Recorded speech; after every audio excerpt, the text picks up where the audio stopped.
Good evening from Myerside, where tonight the FOSROC Super 6 2021 competition sees the start to its finals weekend. It's third-fourth playoff here at Myerside as Watsonians face Stirling County. These sides have met twice already this season, two cracking games, close contests, and we expect exactly the same here tonight. The whole match is live, you'll be able to see it live from 7:30.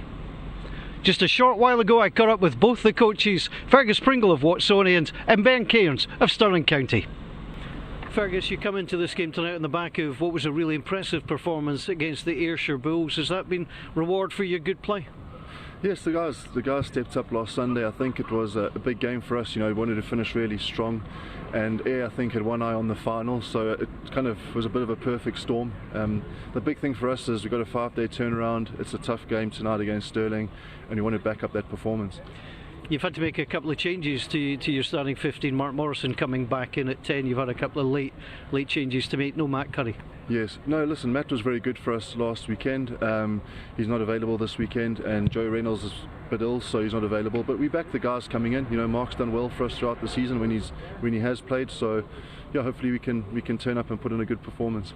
I think it's 5 points between the two games that have separated these two sides this season. It was a really dull affair in terms of weather when we played here at Myerside, but I think it was 11 tries last time out Stirling County between you two. Yeah, it was a tough game up at Stirling, and it was a game where the wind played a real factor in the game. You know, there's a really strong wind, and they had the wind in the first half. They probably used it a bit better than we did when we had it in the second half, and they deserved their win. And what's key for you tonight? What you're looking for from your 15? Now listen, it starts for us at the set piece, and we know Stirling have got a good set piece, so our scrum and line out's going to be important, and we know Ben has them well organised, so those first 3 phases from set piece we have to be really well organised, try to put them under pressure and try and get them on the back foot. We look forward to seeing it. Thank you. Thanks, cheers. Ben, it was a tough encounter last week down at the Green Yards. What did your team learn from that? I think we got taught a lesson by the Knights on how to manage a game. Our game management will need to be miles better tonight. That's probably the key learning. I thought we actually played some good rugby, but we played it all in our own half, so can we play more rugby in the opposition's half is the message this week. And in terms of trying to get yourself out into Watsonians' half, has that changed the kicking approach, trying to nail them a little bit deeper? What's your thought? Yeah, I guess we brought Craig Robertson back in at fullback. We can use his left foot, gives us two a right foot and a left foot option, so we can look at those corners. And that'd be part of it, but I don't want to stop the boys from expressing themselves within their own half. If it's on to go, and sometimes the best way to exit is actually to take them on, find that space on the outside and get into the opposite half that way by running it back. So it's about the balance really, and getting that balance right tonight. I think it was just the 11 tries between the two teams when you last met. You know, whereas here it was a real tough encounter on a horrible night. So we've seen both sides of Watsonians and Stirling County. What do we expect tonight? Well, I think the weather means we can both go out and play. I think both teams want to play in the right areas, of course, but you know, both teams do like to chuck the ball around. Both teams have a really good, exciting backline, so I'd expect another thriller tonight. Look forward to it. Thank you, Ben. Thank you. Good to hear from Ben Cairns and from Fergus Pringle. Fergus Pringle from Watsonians Rugby, talking about how it came together well against the Ayrshire Bulls. I'm delighted to be joined in the commentary box this evening by Scotland's forwards coach John Dalziel. John, it just clicked for Watsonians last weekend, and what was a good win against the Bulls? It did, yeah, and sometimes, you know, there's been a lot of pressure on Watsonians after being the inaugural winners, and they probably put a lot of pressure on themselves, and they just weren't hitting their straps in the last 3 or 4 weeks there, and then it comes down, you're playing the team that's already qualified and with not much to lose, and they really expressed themselves very well, and it was a great win. And on the flip side, Ben Cairns saying they were taught a lesson in game management at the Southern Knights. They won't be the last team to be taught that down at the Green Yards. The Southern Knights have been terrific, but what a coach then expects, I guess, is you to learn from that and take it into the next game. 100%. And look, Stirling have been very competitive all year. They've never been far away. They've had very narrow defeats. They've had draws. They've never been far away. And I think that's the only time, probably when the end was in sight, that they know where they are in this third, fourth playoff. And you know, the Knights paid a lot of respect to Stirling. They picked a really strong team, and at home they are a formidable outfit. We're looking forward to round 11, the final week of the FOSROC Super 6 for 2021. Tonight, Watsonians against Stirling County on the menu. Tomorrow, Heriots Rugby will host the Boroughmuir Bears. Whenever it's an Edinburgh derby, that's always going to be fun. And then on Sunday, at the Damhealth Stadium in Edinburgh, the new home of Edinburgh Rugby, the Ayrshire Bulls will take on the Southern Knights at 1:30. That's going to be a cracker. Quickly about Heriots Boroughmuir before we talk about Ayrshire and the Southern Knights. You know, two squads again who have, you know, run teams close. It just hasn't always worked for them this season. It hasn't, no, and I think it's the competitiveness of the league. They've had some big scalps along the way, and then they've had some disappointing defeats. And I think for them, look, it's been great to see them back and playing, and they'll build on it. They'll know a lot more about their squad this year, and they'll build on that. And I'm no doubt at all that we'll see these teams really feature next season. And in terms of the final on Sunday, the Ayrshire Bulls and the Southern Knights, I mean, they've won one apiece head-to-head already this season. They played at Millbrae a couple of weeks ago in a monsoon, so we're hoping for better conditions on the artificial surface at the Damhealth Stadium. I mean, that's set up to be a really good game. It has, yeah, and it's always been mouth-watering. I think the teams share a lot of history over the last probably decade of, you know, cup finals and then following weeks, league deciders, you know. So no, they're two teams that know a lot about each other. There's nothing in it, as you said, in the games that have been played so far, and you know, Ayrshire Bulls I think have really grown as the season goes on, and Melrose or Southern Knights started probably as the most settled team, and you know, this is going to go down to the wire again. It's going to be an epic on Sunday. And Pat MacArthur's been a good influence at Ayrshire. He's taken to it. The coaching side. It's not an easy transition to make, as you know, moving from playing into that coaching role. No, not at all. And Pat, you know, he's had a couple of spells there as a player and coach, and he'll be contributing a lot in terms of his knowledge. And I know they've got Peter Horn there as well, helping as well. So a lot of professional experience down there, and it just seems to have clipped. They had probably the most changes in their squad, so it took them a little while to gel. And we've seen as the season goes on, they've just got stronger and stronger. And no doubt a big influence from the coaching staff, Rob Harley as well. Yeah, really looking forward to seeing that one on Sunday. Tonight we'll concentrate on Watsonians and Stirling County. Just 4 points separated them. Watsonians finishing third on the table, 28 points. Stirling County on 24. I mean, they've played twice. 3 points separated them here at Myerside.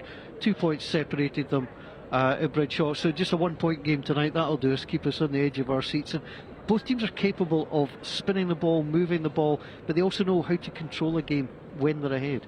They do, yeah, and I think Fergus mentioned it there about the conditions in the last encounter, but it still we had 11 tries. We were really treated to some great rugby and some very, very good plays and scores coming through long phase count or some really intricacies from starter plays. So the quality was very high, and let's hope we get another game exactly the same tonight. Coaches mentioned that the set piece is going to be important, and the first three phases are going to be important. John, just talk us through what they mean by the first three phases and what we should be looking for tonight. Well, I think what Fergus was alluding to there was that obviously a lot of the game now, it's very rare that you will see a try coming just on the first phase. We do get them in their gems, but generally teams and attack coaches will look to try and play and be pretty prescribed for the first three phases beyond the starter play, whether that's scrum or line out, and it's maybe on the third or fourth phase where we're going to try and get a lap, so we're going to beat somebody on a fold, and so I think that's what he was talking to, and I think that Stirling during that last encounter they really picked them off due to these types of situations. Well, we see perhaps a little bit more defence in the first 20 minutes, teams just being a little bit more cautious. Sometimes you drop the full back a little bit deeper just to make sure you're not going to get chipped, etc. Are we likely to see that, or just given it's a winner take all, will they just go for it? No, I think there'll definitely be that game management part, and they'll come out firing into each other. This is for something tonight. This is to finish third in the Super 6, so there will be that. And as you alluded to there, now with this 50-22 rule, you can go and get set pieces from really good kicking strategies within your own half, so that's shaping a lot of the backfield's defences. It's given a lot of space in the front line, and I've been really encouraged by that new rule that's come in, and it's leading to more attacking rugby and some more tactical kicking, so a team can get real benefits from that. And in terms of your role as a forwards coach, what has it changed for the forwards coach, knowing that there might be a little bit more space in and around the ruck in the breakdown?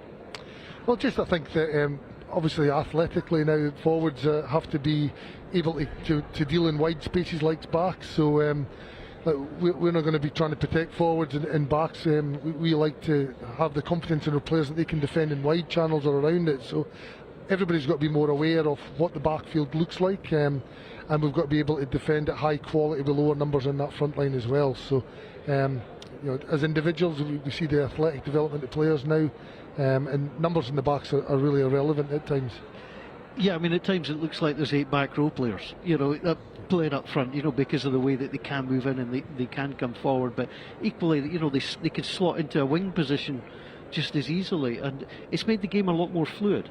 They could, yeah, and I think you see a lot of players now, a lot of the kind of New Zealand effect where back row forwards are operating in wide channels in attack, and they tend to occupy these positions when they defend as well. So as I say, it's more of that hybrid. Back rows are like backs, and even the middle rows now are becoming like back rows of old and being very athletic. And let's not forget the hookers and the props in there as well. We've got some great athletes and some great individuals on show tonight as well. Yeah, we're looking forward to a late change for Stirling County. Lewis Skinner moves to 1. Murphy Walker comes in at 3, so that's going to be interesting. And you can see the power that's in those teams. I mean, you talk about the middle row. Kieran Watt and Michael Badenhorst. Badenhorst has been fantastic throughout this tournament, and James Pow and Byron Bowes. There's plenty of ammunition in there. They have, yeah, and they're quite settled. They've played a lot of rugby together in there. Some real workhorses in amongst that, as we've said. And I think Watsonians at home, with that pack that they've got, they'll want to try and build on that win that last week and really show everybody in this league what they've got. But Stirling, they're wiry customers, and they've got a lot of experience here. With Murphy Walker was involved with Glasgow the last 2 weeks. I've been really pleased to see the rise of him, and really excited to see him tonight, and he'll give them a big boost in that pack tonight. Yeah, it's interesting because Watsonians have lost a couple of props to a next level of rugby. Stephen Longwell being one of them now at Jersey Reds, and that's hard to replace in such a short time span of a competition. It has, yeah, and it's credit to Fergus and his team. They've had good depth there, and many other teams would lose 2 quality props. You would be in a bit of a hole, and to have guys like Angus Williams to come in there, and guys who've been around the professional setup at Edinburgh as well, so real good strength and depth, and they've been able to deal with it, and as I say, not many would. So there are the benches. We're looking forward to the teams joining us here. 201 points in the last 3 games combined in the Super 6, so we've got plenty of points as this tournament has gone on, and we're looking forward to seeing Watsonians and Stirling County go head to head here at Myerside under the lights. It's a beautiful night in Edinburgh, a little bit chilly perhaps, but the players will quickly get warmed up. In terms of playing under the lights, John, I mean, there's a different feel to the game. You've got to watch the slight glare off the lights at times, so does that tempt the kickers to go a little bit higher? It does, yeah. It's exciting, isn't it? Friday night lights, and you always get a little bit of moisture on the grass as well. So even the lower kicks along the grass, the ball's going to pick up a little bit of moisture off that as well. And exciting under the lights. And in terms of spectacle, one of the best club grounds going around Scotland. And the surface itself looks in really good nick. I was down earlier. I mean, it's had a lot of rugby played in it already, despite the fact it's only October. But it looks in really good nick, and just given the sort of dry conditions, there's not much wind. We can't demand attacking rugby, but I think we've got every right to expect it. Yeah, and we hope it. As you say, pitch is outstanding, and 2 teams that's in their DNA to play rugby. So, as I say, let's no holds barred. Last game of the season. Yes, it's for 3rd place, but I think they'll go and express themselves. So Stirling County take to the field. Murphy Walker, prop wearing the yellow boots, coming out, and Stirling County in the red, black and white, coming across to the right hand side. And we just await the home team to come out. It's the Stirling County side. It's a very distinctive jersey, and the visitors will be watching the home team come out, who will be in navy this evening. The changed colours of Watsonians with the white, and you can see the distinctive Mark Morrison with the red scrum cap, as he has had for most of the season. And we won't be mistaking the referees in bright yellow this evening. Running out, it's Ian Kenny, and Ian Kenny taking charge of his 7th game in the competition. He was the referee for the Stirling County 41 Watsonians 39 game just a couple of weeks ago. Andrew Gowdy gets ready to get us underway. As John said, Friday night lights here at Myerside, as Watsonians are set up to receive the kick down their right hand side. And Andrew Gowdy gets the nod from the referee to get us underway. 3 pods of forwards, a weight, a couple of the backs a little bit deeper. And the kick will go inside the 22, and it's well taken by Cullen. Cullen doesn't waste any time. And pinging it up the other end, not the most auspicious of starts for Stirling County. It was picked up by Dean Taylor-Menzies. Godweg just to hold on at the back, brings it back, picked up by James Pow. Pow drops the shoulder. Scrum half digging for the ball. It looks like it's taking a little while to come back. It will now come back. Somerself ready for the box kick. Godweg taken by Morrison.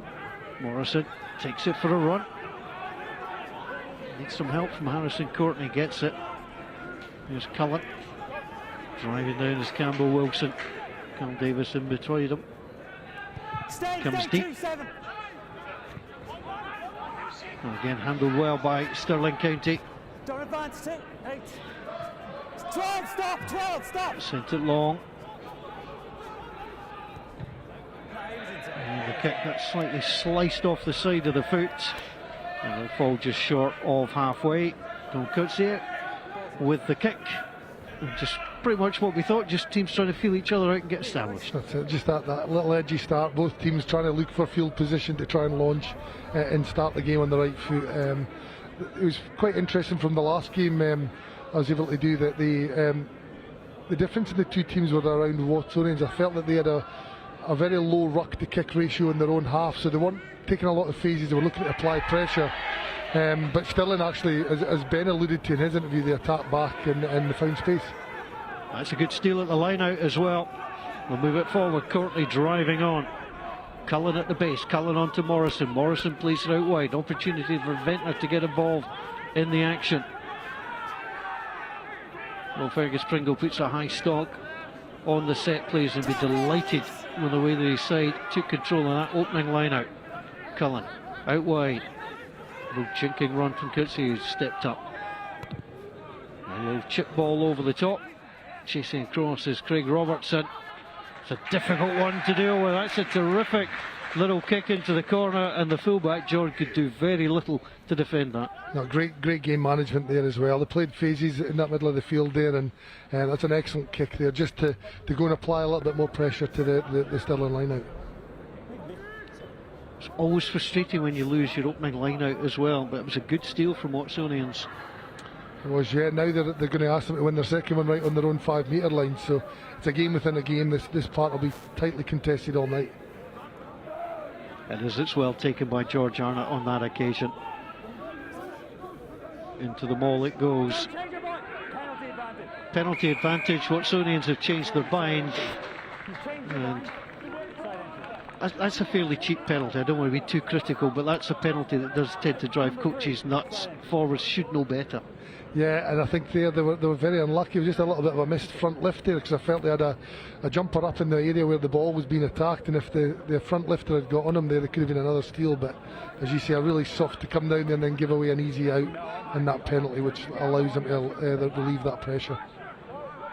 Well, the smartest kick that Craig Robertson's ever made.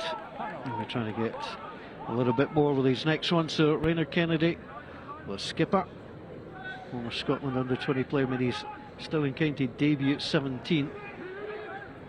Playing in this tournament for the 21st time, but again it's Watsonians read the code and win the ball. Davis with the initial pullback, Campbell Wilson in support. Cullen looks, plays it in behind onto Morrison. Morrison gets it through onto Ventnor. Ventnor and King try and link together.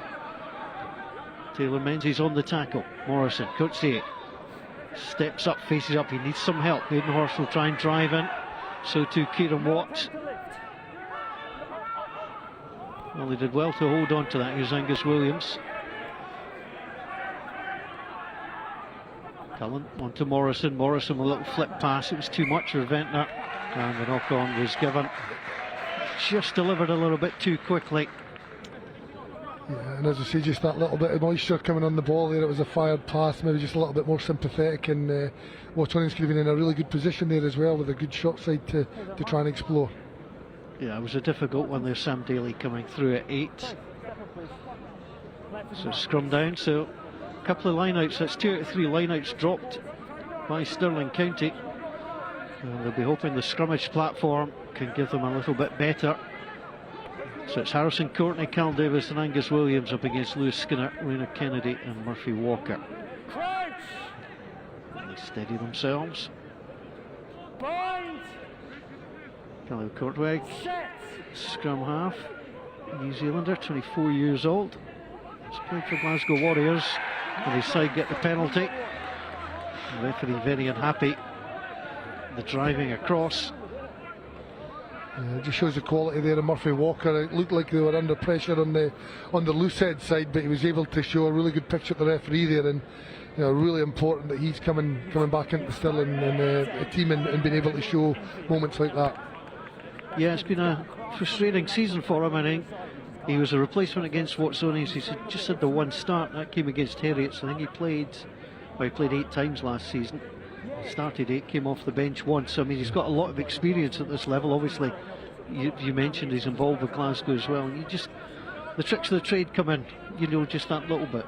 They do. He's a great kid. I was lucky enough at the time with Glasgow to coach him as a youngster in the academy, and had a bad injury with his hamstring, missed a lot of last season, and he's back. It's been great to see him pushing into that Glasgow side. Better take from Stirling County, and it's a good riposte from Watsonians who come up. Now it comes out. Crash ball. Trying to realign now. Again, it's decent play from Stirling County. Trying to make advances. You see Byron Bowes going in there. Comes through the hands of Taylor Menzies. Rainer Kennedy. Correct. Nowhere to go for Gowdy. And they'll bring it back again. Suspiciously like the arms of Campbell Wilson didn't get out enough. Now here's the chance for a little kick to put some pressure on. Oh, and there's the slip and up, and that does take your time away. And he's run into trouble, Dom Coetzee. And Watsonians will be delighted to see that ball coming back on their own side.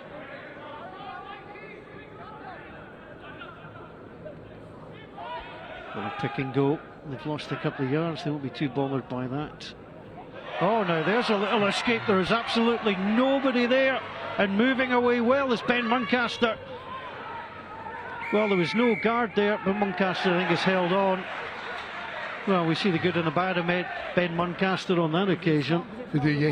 He's another youngster that's gone under the radar here. We forgot to mention him in the lead-up. Guy who's been playing quite a bit from Edinburgh in the early parts of the season. Very, very explosive kid, and you see him there. Great pick through the middle of that breakdown. And what often happens with these wide-open breaks, you take your own team for a little bit by surprise as well. And he just got himself a little bit isolated. But what an outstanding break there. Yeah, he just spotted that little gap, and there wasn't much of a gap, but he spotted it and made enough of it. It's a better kick too by Craig Robertson. Up to the edge of the 22 it goes. And a really interesting start to the game, isn't it? You can just feel the teams just trying to get a little edge on each other. They can, yeah, and Stirling now got their second really positive position now on the edge of that Watsonians 22, and they want to look to try and hold onto the ball and go through some phases, because we've not seen that from them yet. Kennedy. Again, it's come back on the Watsonian side. And Stirling County are going to have to address the problems that they're facing. Away by Cullen. Immediately on the attack, the long throw up to Robertson. Robertson trying to link with Archie Russell. Russell is caught and dumped Wilson in there again. Well, they've got it away well. In there was Grant Hughes. Oh, that'll give and go, Tom Roach. He's having such a good season. Back through it goes. James Powell. Referee is just asking players to calm down for a moment. Can we just take a look at him, please? There's a head knock, so time has come off. And the referee just make sure he's okay, please. just wants to a little check. Just thought he might be injured. Is it Sam Daly he's having a word with? Cal. I just thought he might be. Just to check that he's okay. I think it was maybe just in that tackle there, just a bit head on head. It totally accidental, but it's just to make sure he's very okay. good by the referee there, just not to take any chances with that at all and get the medics on and let's get him checked out. Safety first, as you can see in your picture there. Sam Daly being asked to hop on one leg, which he managed to accomplish. I'm not sure if that's the international signal for "Are you all right?" But no, not if the doctors think that he's pretty sure he's a tough cookie. He'll be okay. He'll want to continue. Looks like he's getting back up and going to get back involved. It was interesting there. That was Grant Hughes' first touch for Stirling. He was a really key player for Stirling in that last encounter. I think it was 4 assists in that game. Was man of the match. And Tom Roach, the winger, I think from Irish origin, has been outstanding. He's been a real revelation and was causing Southern Knights a lot of problems last Friday as well. 7 tries in 10 games is a pretty good return at any level. Still, I want to see these two guys in the ball a bit more, and it was encouraging to see. Set. Corweg, and it comes. And at 8 is Taylor Menzies. Ball at his feet. They're trying to make some ground. They have got the scrum advantage, and that's just kicked away by Rhys Cullen, and the penalty comes, which is taken quickly, and it's Tom Roach who gets things moving. The referee is going to give a penalty. He's not releasing, and as we saw previously with Ben Muncaster, if you just get ahead of your players, you just try and hold on that little extra beat. Yeah, I wasn't sure if they'd actually got the whole 10 metres there and he was going to give the penalty to Stirling, but yeah, good intent there to get the ball on the foot and get the game sped up and go.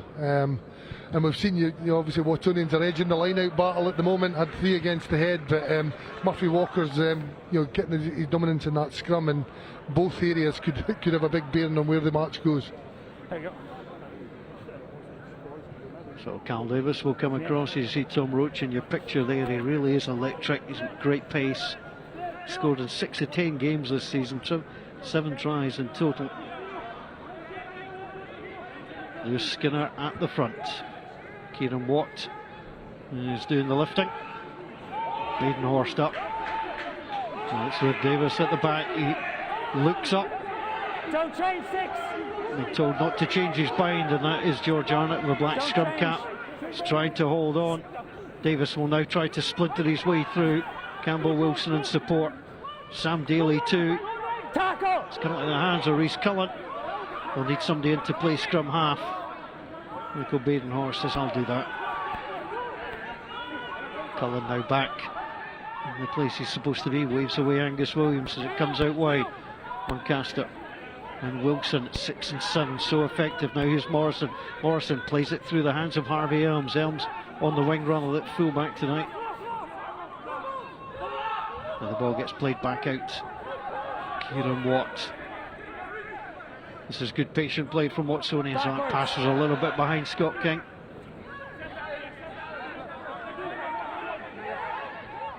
Cullen, coach here, comes into the line, tries to provide the little touch. It came into Davis, was almost taken by Roach, seemed to come off his chest and bounce back away. And that will bring that move to an end with the knock-ons. Again, some decent play. You can see the different movements that Watsonians are trying to get, John. They can, yeah. I think been very well marshalled there at scrum half by Rhys Cullen. I mean, we're going to mention him earlier. He's a guy that's had to wait for opportunities this year. He's not played probably as much, but we know he's got a really good threat in his running game. But I like the way he's playing with heads up and he's looking for space, and he's managing the game very well from a Watsonians perspective. So penalty one off the last scrum for Stirling County. Scotland prepares to put in. You can see Murphy Walker with a headband just on the right hand side of the scrum, just tipping his head now. Up against Harrison Courtney. Stay behind 7. Looks steady. Taylor Menzies coming in, but the referee. He looked to fall awkwardly there. Yeah, he did. Twist. We'll reset from. Sorry, guys. Again, the referee's being very preventative. I mean, in those cases, we're delighted to see both players up, but I think the referee's just player welfare at the front of his mind.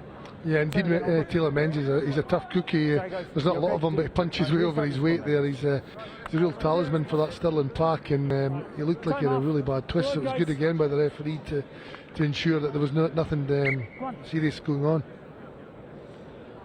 And Gowdy at the bottom of your picture. Aaron Bowes just wandering through the black scrum cap amongst the Lewis Skinner of the prop forward variety. And just a chance while time is off for the Water Boys to come on and do their stuff, pass on one or two bits of information.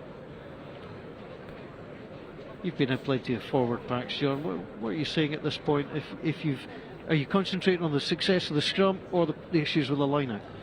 A little bit of both. It's you know, as I said to you at the end of the game, Watsonians up there a few weeks ago really found an edge into the game. They were well behind Stirling, but the scrum became very dominant in that second half. And when you're getting penalties, you're getting territory, and you're able to kick into the corner. And then they got the mauling game going very well, and Stirling were hanging on at the end of that game.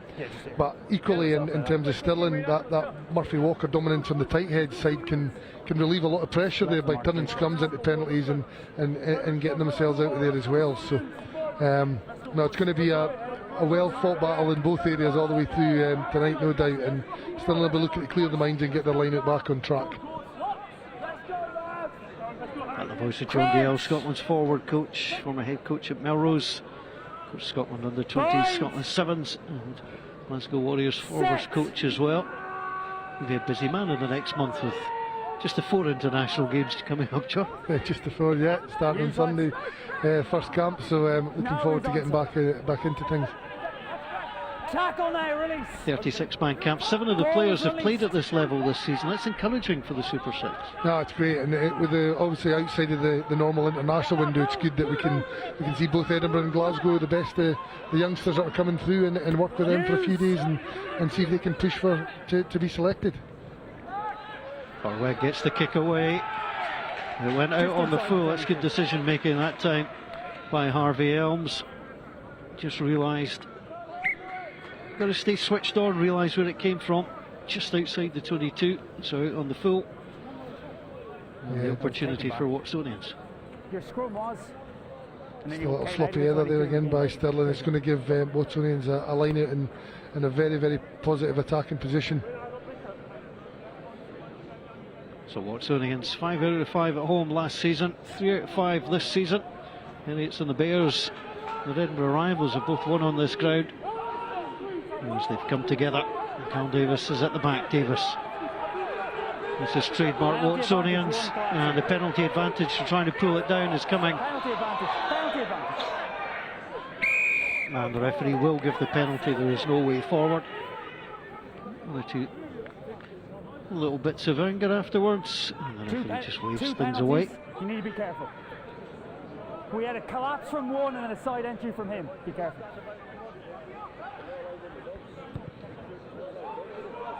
Sorry? So it's another line-out play and more pressure for Stirling County. We played nearly 60 minutes, still waiting on the opening score of the game.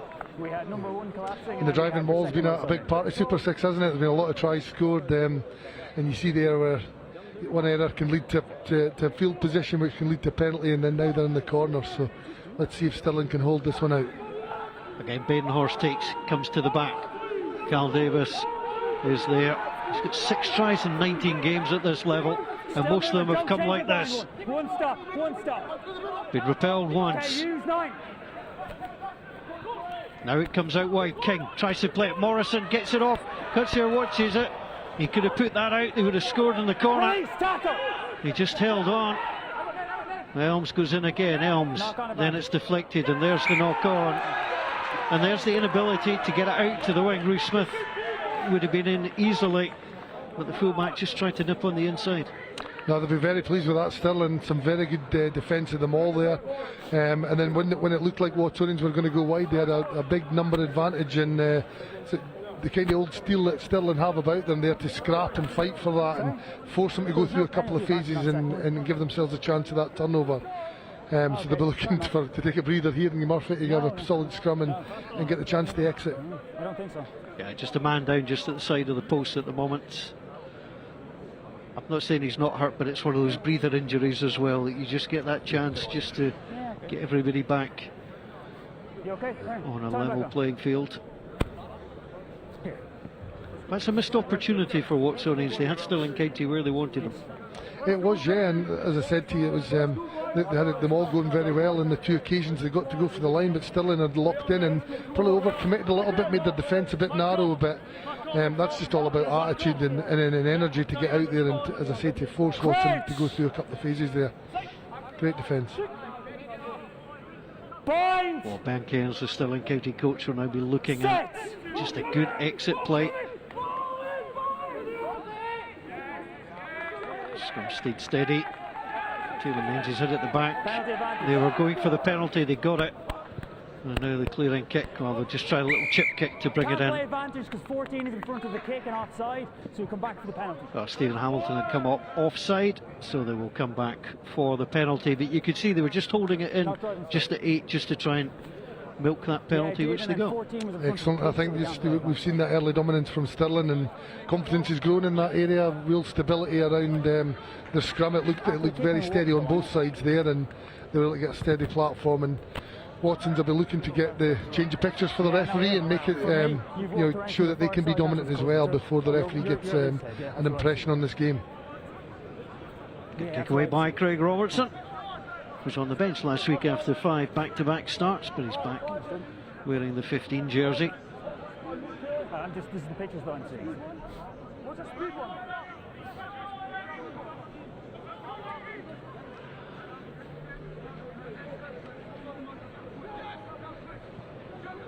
Have to get the line out sorted. It was Byron Bowes that went up, and I think there was a take in the air. Just coming across. Yep, penalty given. Coming across was the reason given by referee. I'm not really sure what needs to do that, John. They were applying enough pressure on the line out as it was without having to stray into enemy country. Yeah, they've got very aggressive mirror defence that they're chasing every movement of the Stirling there, and obviously they're a little bit carried away with that early 3 steals that they've taken, and it's always a risk with those moving bodies that you go across the line, you make contact, and as I say, Watsons, I don't think that'll dampen their spirits there. They'll keep going after this line out. They know they've got a bit of a foothold here, so they're just going to stay on the right side of the referee. Just inside Watsonians territory, Leonard Kennedy sends it to the back. It's a decent take. George Arnott now trying to get the backs involved. That's Grant Hughes driving his way through. Quickly Corweg sends it out. George Arnott again involved. Ball slow to come back, but it has come back into the hands of James Pow. Pow being manhandled. Archie Russell gets it through the hands. He was first receiver there before playing it on to Gowdy. It's a little bit deeper this time, and Gowdy's going to go for the 50-22 if he can get that. Coming across Donkitse. And now he's going to launch it. It was a nice taken away by Gowdy. Here's Roach. Well, he's gone for the long kick, and he ran into Angus Williams. And mark is called. To be fair, it is hard to get out of the way of Angus Williams. He's a big unit. The sidestep was needed and wasn't delivered. Yeah, he wasn't going to move there, I don't think. Just a slight change of lane there, and yeah, a little bit of contact. Yeah, free kick. I mean, that's a skill in itself, isn't it? You know that you can't obviously, change lane. The referee will pick that up, but just a slight little lean across, and there was no way through. But it does go to show, I mean, Roach, Hughes, Russell are 3 terrific attackers if they can get the ball moving to them. They can, yeah, and George Arnott was he was very close to being man of the match in that last game, the big Stirling number 6, and it's the first time we've really seen him on the ball. Byron Bowes is the target, but it's taken again by Watsonians. Cullen sends it long. Roach will take the mark inside his own 22. Stirling County, John, just cannot get a foothold inside the Watsonians half for any length of time. No, and again, there's that line-out pressure coming from Watsonians again. I think that's 4 out of the first 7 line-outs that have they've been able to turn over. So even relieving pressure, the 50-22 kicks mean they have to still go and win a line-out. So it'll encourage Stirling maybe to keep the ball in the field and keep the ball in hand a little bit more too. Morrison played it back to Cullen. Cullen swallowed up, but not before getting over the halfway line.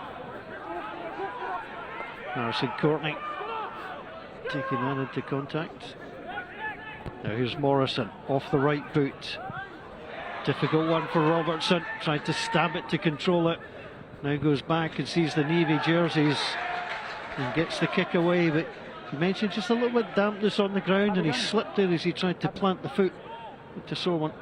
Yeah, and I think just the difference of the game at the moment, and obviously outside of the kind of line-out dominance from Watsonians on their defence, is probably the control for the half-backs, and Rhys Cullen and Mark Morrison there. We've seen a couple of probing kicks just into that corner, looking for, to even for touch to give Stirling these line-outs that they know they can go after, or vice versa, or even better that the Stirling are putting the ball out and they're getting attacking line-outs of their own.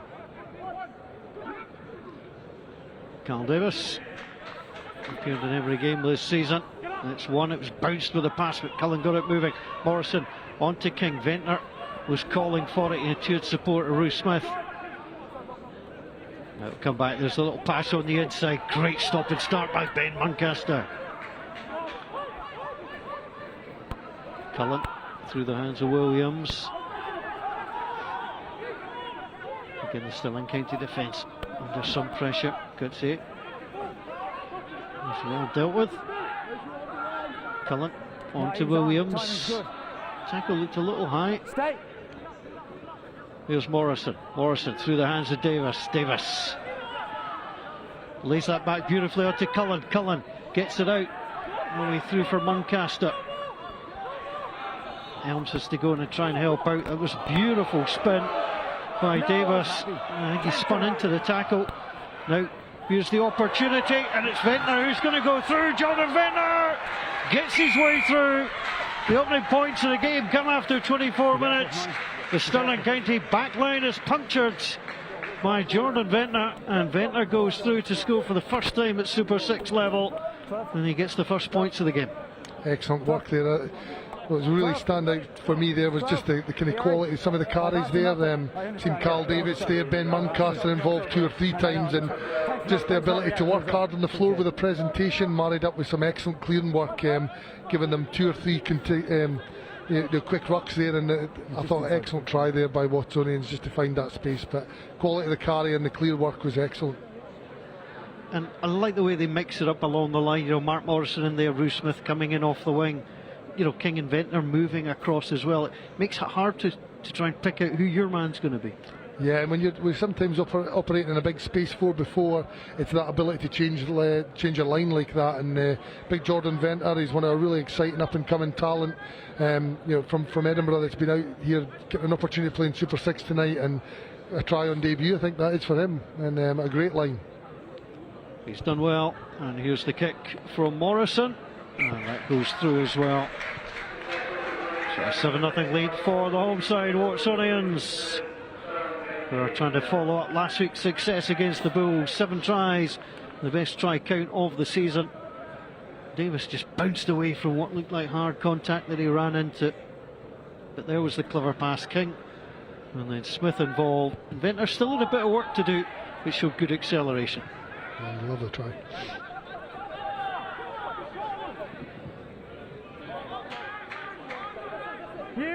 Watsonians solid from the restart. Cullen did really well underneath that, just caused the problem with the height, and that's where you're trying to judge the right amount of height with the distance just to give yourself a chance.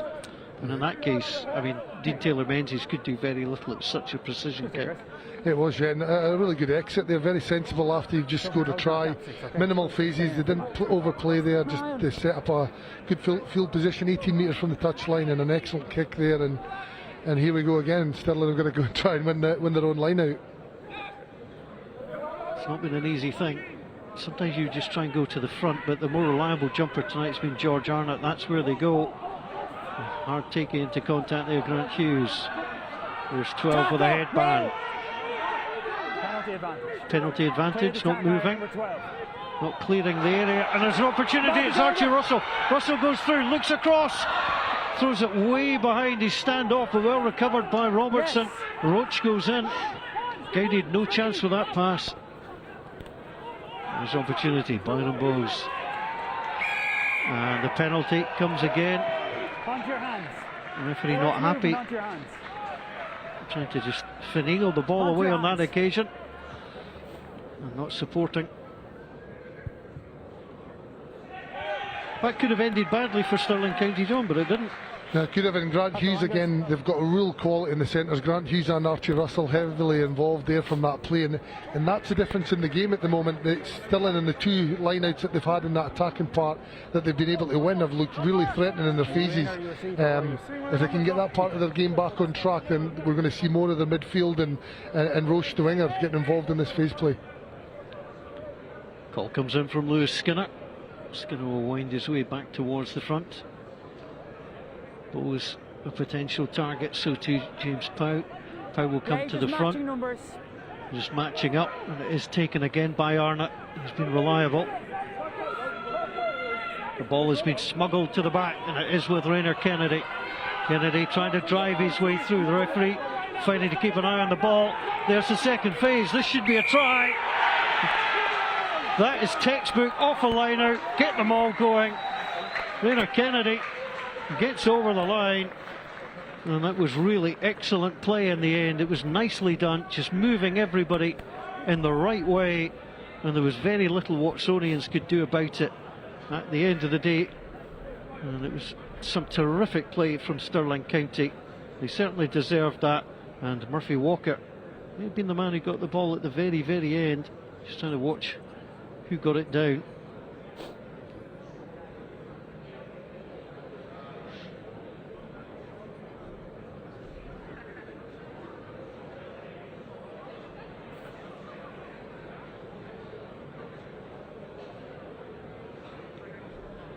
Murphy Walker.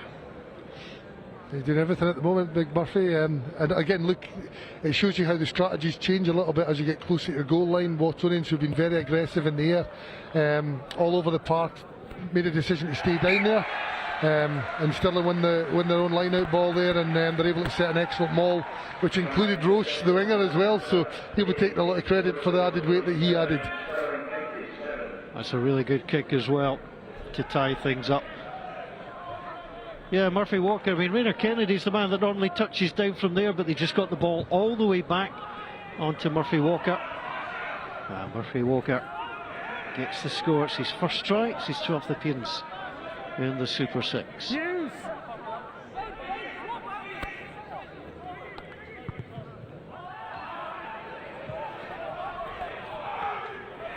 That's a really good take by Mark Morrison. And the roll away came from Connor Gordon. Harrison Courtney driving on. Watsonians looking for an immediate response. Ben Muncaster.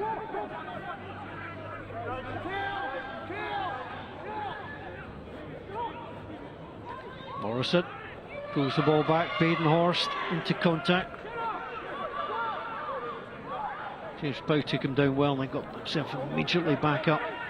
Harrison Courtney into contact. Cullen. Roach will leave that for Robertson, and Robertson will call for the mark. Half an hour gone, John, 7 apiece. Lots for both coaches to like, and perhaps a little bit concerned from a Stirling point of view, being able to protect that line-up, but when they get the ball, boy, do they make the most of it. They do, yeah, and it's it's been actually there's been some really quality moments within the game, but both teams not really getting to that high phase count that we talked about at the start of the game, just with the odd error, and some of it now down to some pretty good defence. A good hit there by Cottaweg on the big Badenhorst as well, 9 against your middle row, and the 9 will be taking the medal for that one. Bit of stern stuff, these scrum halves. Although to be fair, they're probably bigger than they ever were. Carl Davis gets the call brought in by Harrison Courtney. On the line, Stirling, stay on the line. This is the 5th meeting of these sides in the Super 6 in the second season. The home team has won them all, but the last 3 meetings have been won by a combined 8 points. It's always close as Morrison sends it through. Wilson on the carry. Cullen. Opportunity for Jordan Venter. try scorer for Watsonians. Wilson throws the little dummy. No, your player is pushing it into him. Morrison. Davis. Good tackling by Stirling County. Morrison again. Tried to break the gain line. Kieran Watton behind him, but he was being held. The penalty. Tackler must roll away as well. Yeah, and I think the referee in the last game between them, the same referee, he didn't give very much to the Jackler player that was looking to contest ball over. So I think the players need to get in line with what he's looking for around that, and tackler's going to roll. It's the first thing on his checklist, and as I say, he's hot on the tackler rather than giving the Jackler opportunities as well. So the players need to adjust to that. I mean, it's a good point you make. There's no point complaining about how the referee's refereeing the game. If that's his take, that's his style, you just got to adapt to what his interpretation of the laws. Yeah. 11 tries when they last met. 2 so far this evening. Good take. Again by Watsonians. A line out. Solid. Davis at the back again. They try and get that ball, and it has splintered. Davis is behind, just holding on with one arm. Now they get some additional help. Cullen in there as well. Don't change. New players being thrown out all over the place, coming right through the middle, which is legal. Stay. Well, they made a good 10-12 metres there. Right on to Watt. Get some support from Muncaster. Stirling County tackling is strong. Into contact once more. Davis immediately drops the head, taken down by Bowes. Arriving up now, Watson's arriving up. A touch, trying to go round the corner. Tackle. Well, the last couple of metres are always the hardest to get through. Back foot forward. James Pow just being warned to get back. Short. No, wait. They've tried to go and they're short. Short. Muncaster tried to pick up and go again. Hands up. Campbell Wilson there as well. They'll try and go round again. Release, tackle. Tackler being told to release. A lot of work here for the referee. Trying to keep their eye on the ball. They'll try and go again. That looks short, so they'll bring it out wide, and Ventnor will go through. Well, they sucked in most of the defenders. They put it wide at the right time, and Jordan Ventnor has himself a double on the evening. It looked easy in terms of scoring it, the final move, but all the hard work was done in and around the post. Yeah, and a good decision there by just to move the ball away there. Good game management. A powerful maul that took them 10 yards deep in there, and then they went through these pick and goes with the forwards, and they came very close to scoring from that part of their game. But real sensible there to get the balance right. They identified space and were able to move the ball there. And second try there for Jordan Ventnor. He'll be loving his night so far. Certainly a happy man, and we'll be looking to tag on here with Mark Morrison. He's a good kicker, Mark Morrison, growing in confidence as the season has gone on. He's got that laid back attitude.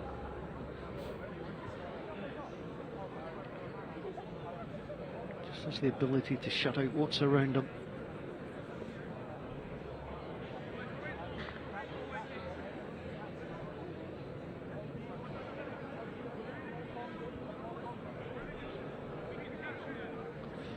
Steadies himself, good clean connection, and through it goes.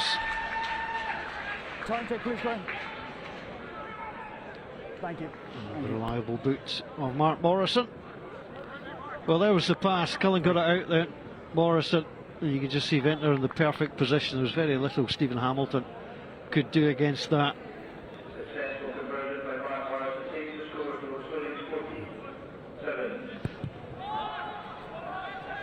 Gowdy, straight down to Cullen. Always inside. Taylor Menzies. Robertson on to Gowdy. Don't advance. Let's say we'll wait for it, and he will bring it out. Stay. Wasn't an easy one for Gowdy to take, but he handled it well. Goes on the chase. Well, he may have run through Cullen. The referee thought the contact was fair. Yeah, it was.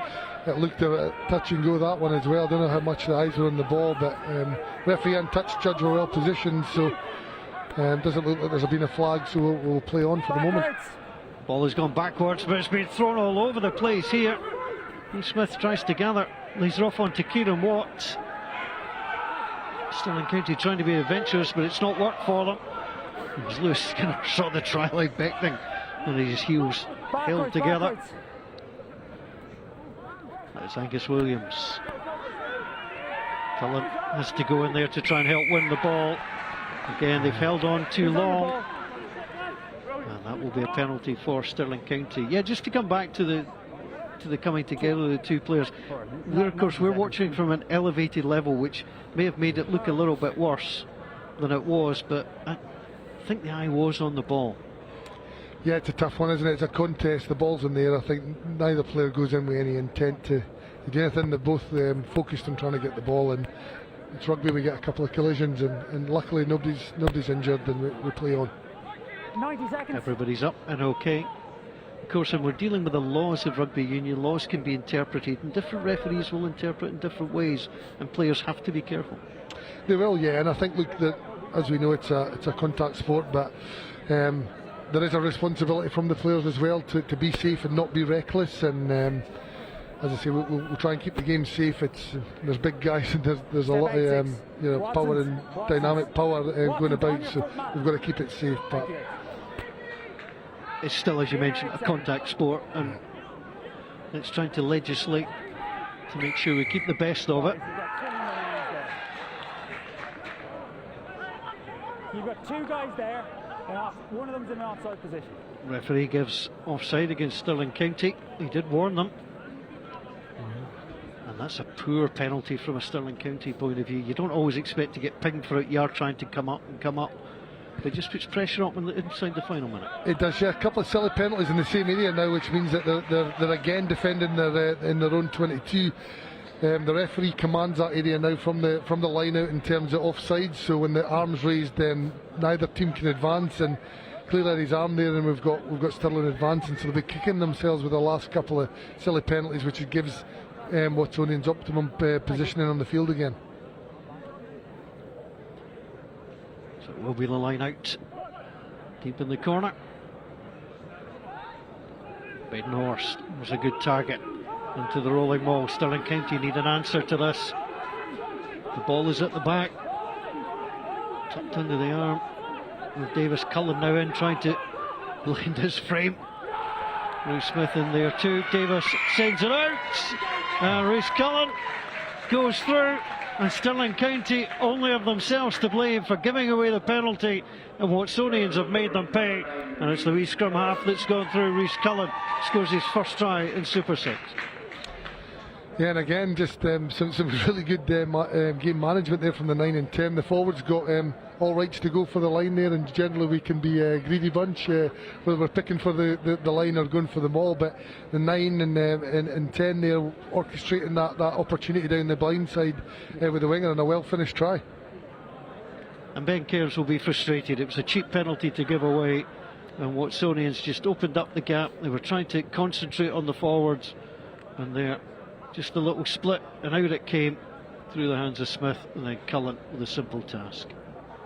Yeah, and I've been impressed with Carl Davis again there. He's the lad who's slipping the ball out the back of his hand there to create that opportunity, and he's been very prominent in a lot of the positive attack that Watsonians had. He's using experience to get them on the front foot in his carries, and as a hooker there, steering that ship at the back of them all well.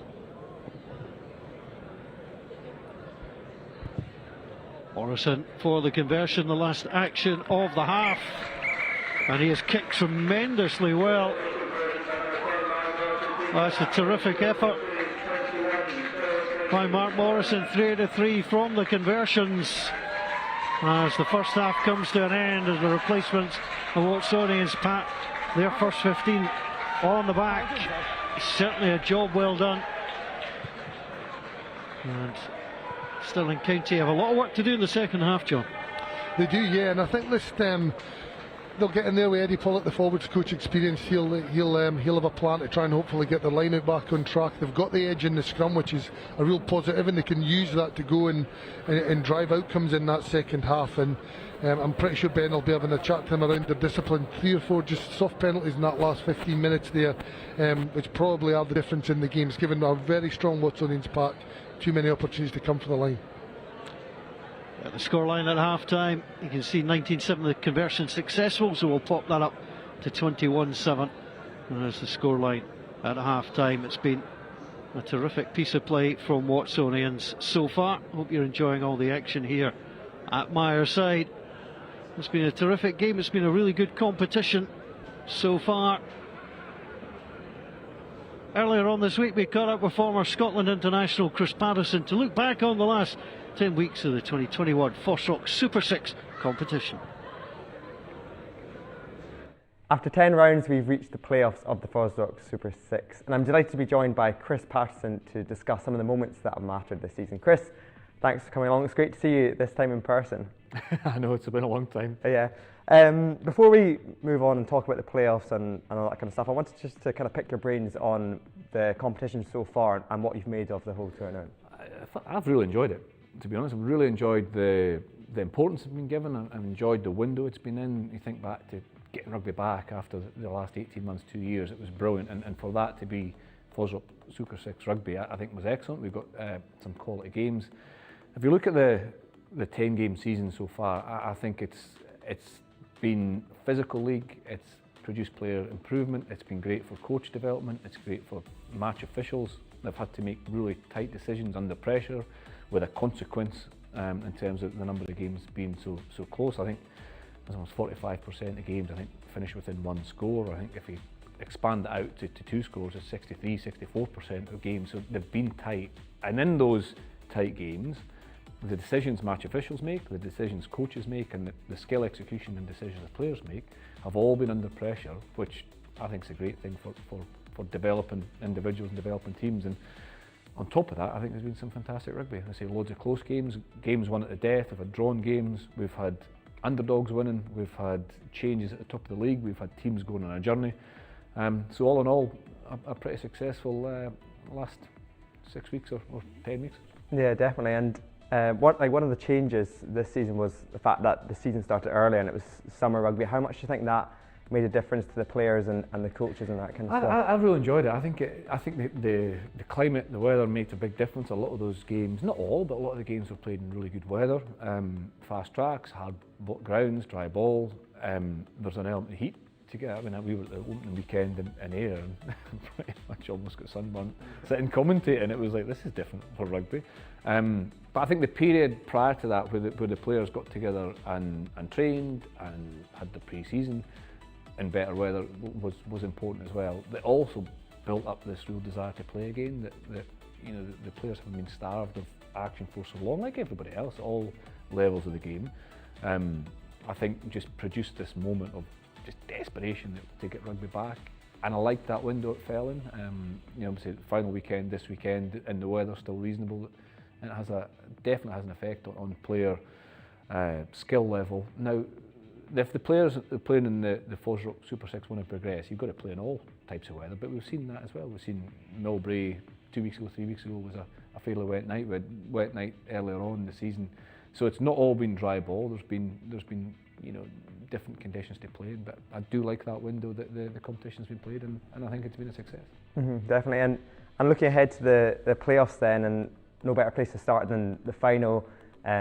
Southern Knights against the Ayrshire Bulls. In terms of Southern Knights, they've kind of been the front runners from the start of the competition, probably the most consistent team, you'd say. Yeah, really work hard as a unit, work hard for each other, clear direction from Bob Christie, the coach, as to, you know, how they want to play, what they want to be seen as, what they represent. There's a real hard edge to them, difficult to be at home. We could see that right away. You knew that a team would have to play really well and more than that really, to win at home.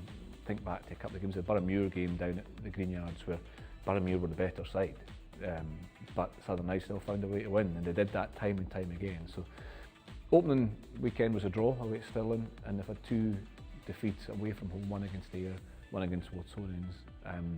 So they've been winning consistently, and they've been winning in different ways. So real quality side that will be hard to break down. Yeah, and in terms of Ayr, it very much was, they didn't start the best at the start of the season, but then they really did. They had that bit in the middle where they really focused and they went on a run of games. I think they won 5 in a row. I kind of mentioned the word journey when we spoke earlier on, or just at the start of this, and that had Ayr in my mind when they said the journey, because I think they started pretty well, but weren't quite accurate enough. So a couple of the opening games, they played some really nice stuff, but they didn't win the first one, they won the second weekend, but didn't look as if they were just clicking, there wasn't that cohesion. And they went away from that almost back to a more direct game that has given Ayr a lot of success as a club side over recent years. But then they had to develop further, and the moment for me, the line in the sand moment, was their defeat to Stirling at Bridge Hall the last minute, where I think Matt Davidson scored and then Craig Robertson kicked the goal for Stirling.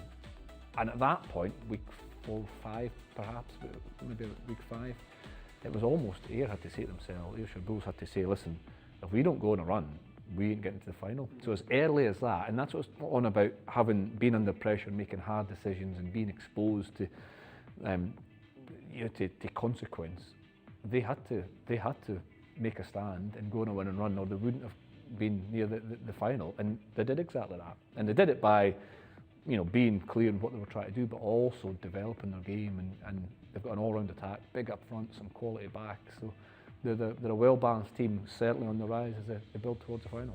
So I was going to put you on the spot. Predictions for this weekend, who are you backing? I think Herod to win the first one. Because when they've been good, they've been very good, and if the mindset's on, they might have too much depth. And when they had to ramp the power up last week to get the victory, the couple of driving maul tries, big scrum, probably the bulk's going to perhaps get them over the line, but Borough play, don't they? So you never know what's going to happen there. I think Watsonians found some form again last week, and I think they'll again probably have a little bit too much power or dynamism, and probably come at the top for the second game. And then the FOSROC Super 6 final here Sunday in Damhill Stadium. I think I'll say Southern Knights. Southern Knights, okay. Chris is saying Southern Knights. I'm not going to make a prediction on that, but it's sure to be a cracking game. Thanks a lot, Chris, for joining us, and we'll see you next time. Always good to hear from Chris Patterson. And John, Chris reckons it's going to be some afternoon on Sunday at the Damhill Stadium when the Knights and the Bulls go head to head, and I don't see any reason why not. I think it will live up to the billing. They're two good teams, they can play all sorts of different styles of rugby, so I'm really looking forward to that. But I've enjoyed tonight as well, and we've seen what might have been at times some Watsonians. They just fell away at the wrong time of the season, but they seem to have got their mojo back towards the end. And this was the opening try, Jordan Ventnor, and that came after a lot of good work from Watsonians. And I think undercut a little bit is the work of Rue Smith coming in off the left wing. He's done well. Yeah, he's an experienced player. Rue's been around a long time. I remember coaching him at age grade level, under 20s, had a spell at Curry, and he's obviously here now and really contributing massively to the Super 6. Now he's back fit, and I think I've really enjoyed the balance Watsonians play with it, going through phases or their ability to go for the line or to be expansive. But Stirling, when given the limited opportunities, have been a handful as well. They'll want a little bit more territory and a little bit more possession in the second half and show what they're all about too. That was a Stirling County try. Rainer Kennedy would normally drive them over, but Murphy Walker gave him a little tap, smuggled the ball back just that little bit more, and the broad smile from the prop. He'll just tell you props don't score often enough. That's what it is. It is, yeah, and I don't think it'll be planned for Murphy to end up with the ball there, so he'll be due Rainer Kennedy a couple of refreshments this evening. He certainly pinched that one, but it got them back into the game. That's 7 apiece, good conversion. But the last 10 minutes of the half didn't work out the way that Stirling County wanted to do. There was a lot of knocking on the door. Stirling County were ferocious, but Cullen got it through Morrison, and there was a burst, and Jordan Ventnor helped himself to his second try of the evening. And they had Stirling County sucked in. I mean, the county defence was terrific. They must have repelled them 6 or 7 times. They did, yeah, and it's very tempting there just to keep going and keep going. You're that close, but that's a mature decision, and good scanning by the half-backs to see that space and get Jordy Ventery to that opportunity to go in for his second. And then there was a bad offside penalty, kick to the corner, won the line out, and there's Davis out the back of the hand, Smith once more, and Cullen unguarded. It puts a different complexion on the game. You're suddenly 2 tries down rather than 1, and you know you've now got to start the second half pretty quickly. Now Watsonians can try and press to find yet another score, but it's good work from Rhys Cullen. It was, yeah, and again another good decision there as the maul swung to the short side there. It really exposed Stirling with only 1 defender, and a well worked try to get in at a really important time just on the mark of half time. Underway at the start of the second half. FOSROC Super 6, they're playing for 3rd place between them. They've had some really good wins this season, both these clubs, and they've served up a couple of close contests as well when they have met in a wet August. 10-7 Watsonians won, and then in week 8 41-39, 11 tries, including 2 for George Arnott, who's going to be key in the second half. Corweg gets it away, Morrison on the line, good take, confident run. Cullen on to Davis. No net contact, quite. I don't think he's ever met contact he didn't like, Carl Davis. He just loves to drop the shoulder and go. Now they move it out quickly. Here's Rui Smith. Smith moving across, accelerates well. Managed to get himself away on that occasion. He's in an onside position. A little bit slow on that occasion to get the ball back, Cullen. Now they'll go again. Cullen waits. He's gone for a little chip kick over the top. Venter looking for a hat-trick. He was told to step back, and now he tries to get himself involved. Well done. And good clearing kick. Venter must have got a shout from the ref, because he was going for it full tilt and then suddenly put the brakes on. He did, yeah. Usually our centres are resetting to the open side there, but it's a good decision. He's seen a bit of space here, dropped onto that short side, and he communicated that to Rhys Cullen to put that little chip over, and touch judge I think felt he was just slightly in front there, and hence why he wasn't so committed to the end part of that chase. He had to pull back a little bit. Got himself out of there. Now Davis plays it in. Badenhorst again, ever present for Watsonians this season. Watsonians overall 8 out of 10 at home in the Super 6, and they're looking for their 9th win.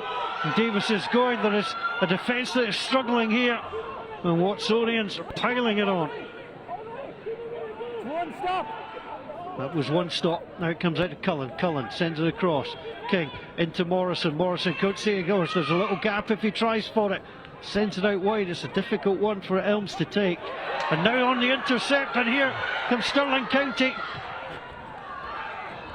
Well, this is going to be a foot race here.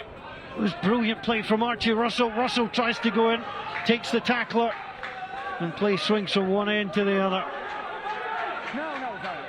That's typical Archie Russell, just gets himself in there.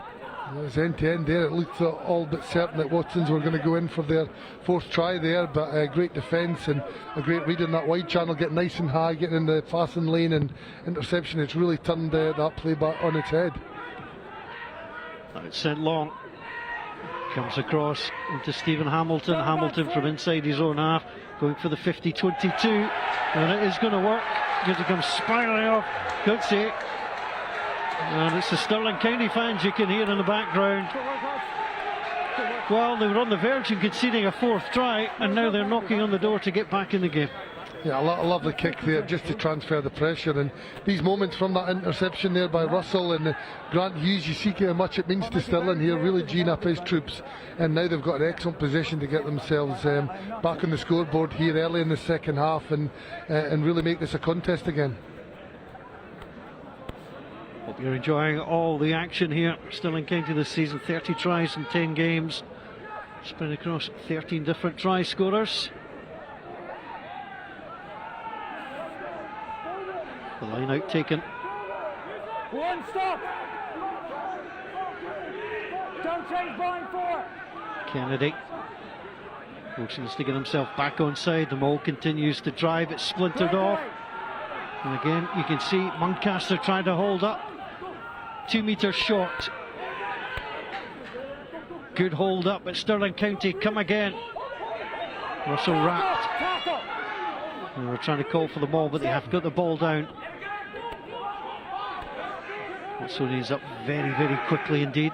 George Arnott trying to protect. But they're holding on. And Watsonians were very, very swift, John, in defence to get up there. It's excellent work. Again, tell you what, Ben Muncaster and Campbell Wilson with Sam Daly, what a back row that is. Outstanding back row, and Ben Muncaster, a real up and coming player in the Scottish ranks at the moment. You know, at Edinburgh, he's had training with the national team during the Six Nations. He's a real specimen, and very, very strong when he gets himself lodged over ball like that. What an important turnover that is for his team. That is brilliant play from Grant Hughes. Grant Hughes, having done all the hard work, now takes it for a stroll. No net contact. Release. Ball's available. James Pout. Tackle, release. Well, was sent slightly backwards, Courtwright. Back inside his own half. Here's Gowdy. Gowdy again going for that 50-22. And Coates it was a kind bounce in the end. And he goes to launch it. It's well taken. And Robertson waited for that all the way. Comes through then the hands of Gowdy. Gowdy spins the ball out. It's a good tackle by Jordan Ventnor. Well, these two teams are playing like it's next score the winner. It's terrific. They do, yeah. And I was say, many will say, you know, for third, fourth playoff, how much does it mean? It shows when both teams are desperate to win this, and Stirling are really trying to up the tempo a little bit here, and interesting to see what happens here with the kick or run. Gone for the kick. Gowdy's trying to play it out wide. It's well taken by Smith. He was under severe pressure from Grant Hughes. Oh, it was taken away by Cullen. Cullen, all he can see in front of him was red, black and white.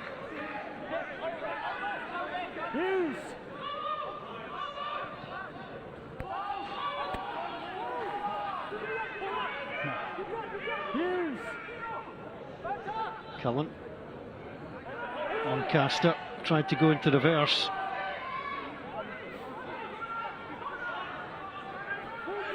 Cullen once more. And the little box kick. Off the foot. Robertson. Down the bounce. Robertson. Morrison. Oh, he scooped that off the ground, held it up one-handed. A little bit too straight towards the other 10. Gowdy. Gowdy spins it out wide. Here's Tom Roach. Roach goes for a little clip kick. Mike bounced into his hands. Oh, he's held on to it. It's amazing, and he gets his balance. Sends it on the inside. It's a brilliant try-saving tackle. Now the offload and driving straight through the middle. That is terrific rugby, and it's Connor Gordon who scores. That's sensational from Stirling County. We said that we're pushing here, and what an outstanding try. Roach, who's been a fantastic all season. What a find he's been for Stirling there. Just a little bit of individual magic there to put the ball over it and regather his own kick, and then the decision to move the ball to the inside there, and great support and backing up. What an excellent try. Well, it was Morrison. If anything, the kick was a little too straight towards Gowdy, if you wish to be critical, and they moved the ball so quickly, John. Yeah, and it was a fantastic pick-up before that kick, but the kick, it was a bit of an aimless kick down the middle, and we know this Roach, you can spark into life at any time, and this is a fantastic try. Byron Bowes, what support that was, and just to be able to hold off and to get Connor Gordon to come through. Great reaction scenes as well. Brilliant. With the kick going over there, it's a 1 point, a one-try game now. The most boring fact you'll hear tonight, and I can guarantee this, 21-14, there's not been a 7-point victory in the whole tournament. Not one? Not one, well. Which is bizarre given it's such a common, but there you go. Changes coming. Ross Graham, Sam Grahamslaw will come on. Carl Davis and Harrison Courtney's evening is done.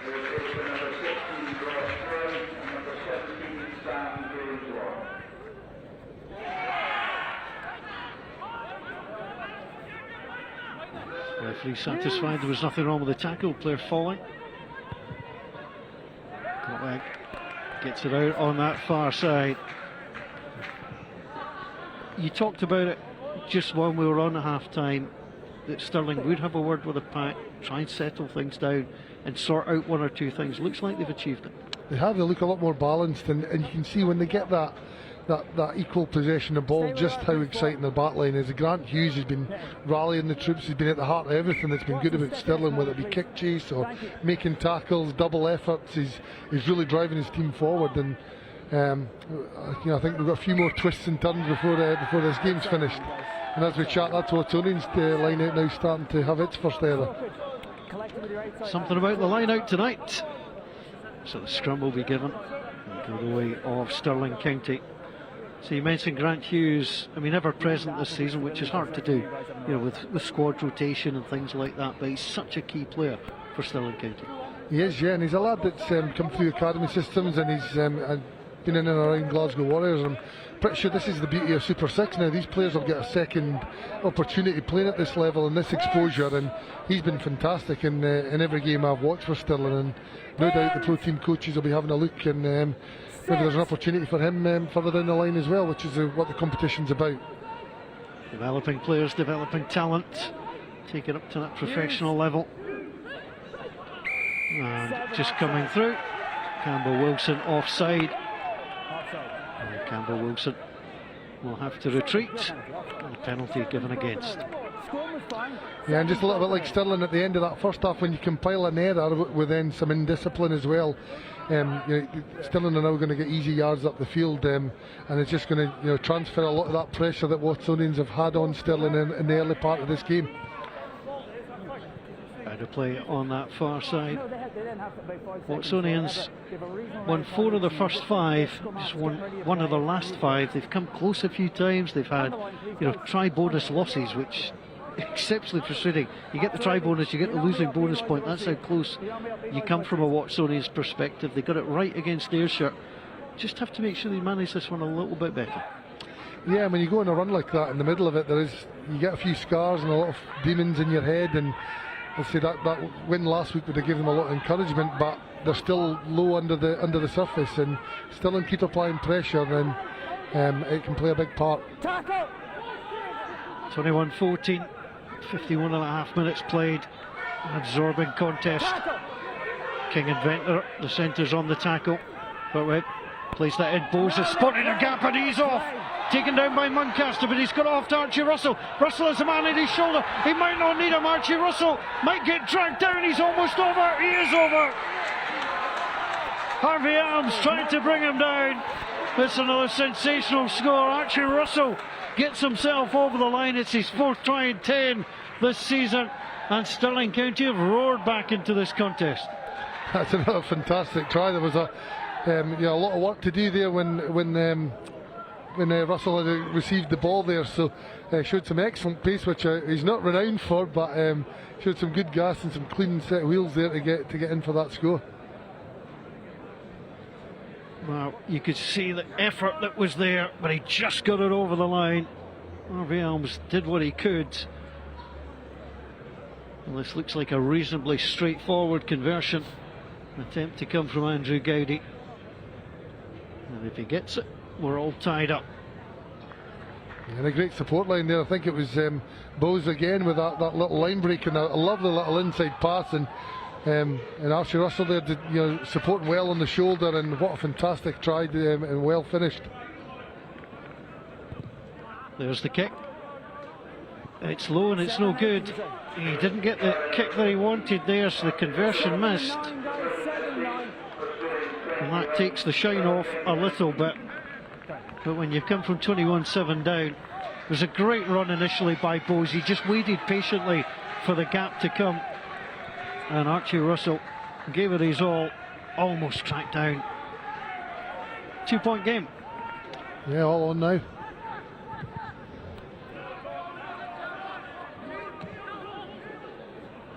A couple of changes have been made. Change at scrum half, and FOSROC is on.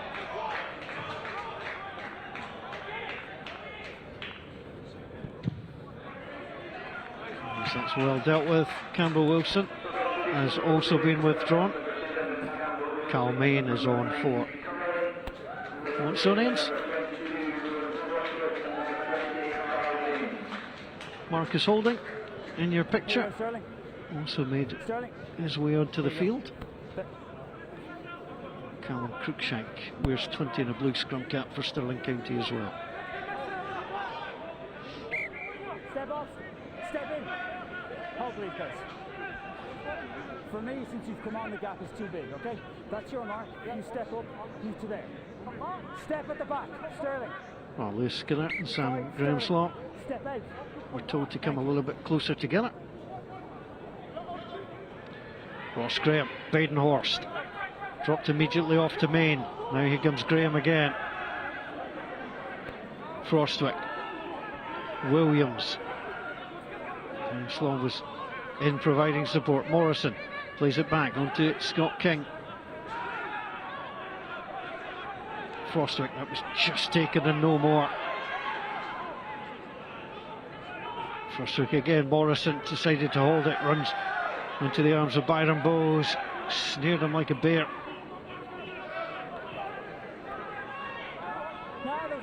Muncaster. There's Frostwick. Frostwick with pro experience with Edinburgh. Coetzee tries to go out on that far side. Back in the inside it comes. Grahamslaw seeing a lot of the ball. Morrison pulls the ball back. King.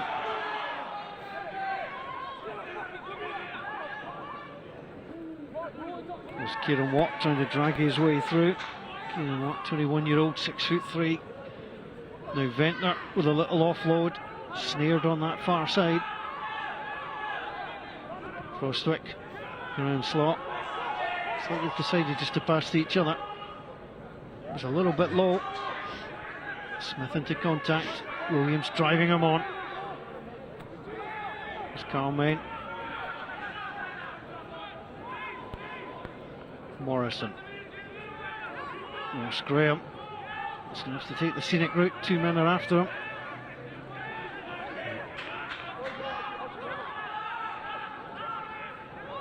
Once more. Through the back line. And Angus Williams, the prop. Use this a battering ram. Frostwick onto Morrison. Morrison onto Muncaster. Muncaster beats the first man. Gets the offload onto King. King taken down. Main. Tackle 7. Tackler up, tackle down. Connor Gordon. Morrison. Oh, Sam Grahamslaw. Sitting the hard yards already, isn't he, John? Outstanding impact, yeah. He's a real Rolls Royce of a loose head prop. He's some athlete, he's some size for a youngster, and I'm sure he's got a huge future ahead of him. And it's great to see him developing Super 6 and being so confident to come on and be on the ball. Certainly loving it. Now what can happen? Coetzee absolutely melted, I think it's the technical term. The ball does come back. Carl Main shows great hands to hold on.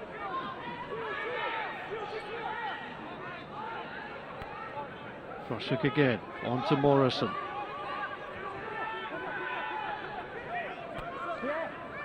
And Frostwick pulls the ball back. It's a drop goal attempt. And rattles the frame. Weren't any drop goals in the Super 6 in its first season. We had 2 or 3 in the second season. It's going to be set up high in there, rather scooped up by Bruce Smith. Keeps his eye on it. There was a knock on. And the referee will come back, just grazing off the Watsonians' hand. What a passage of play.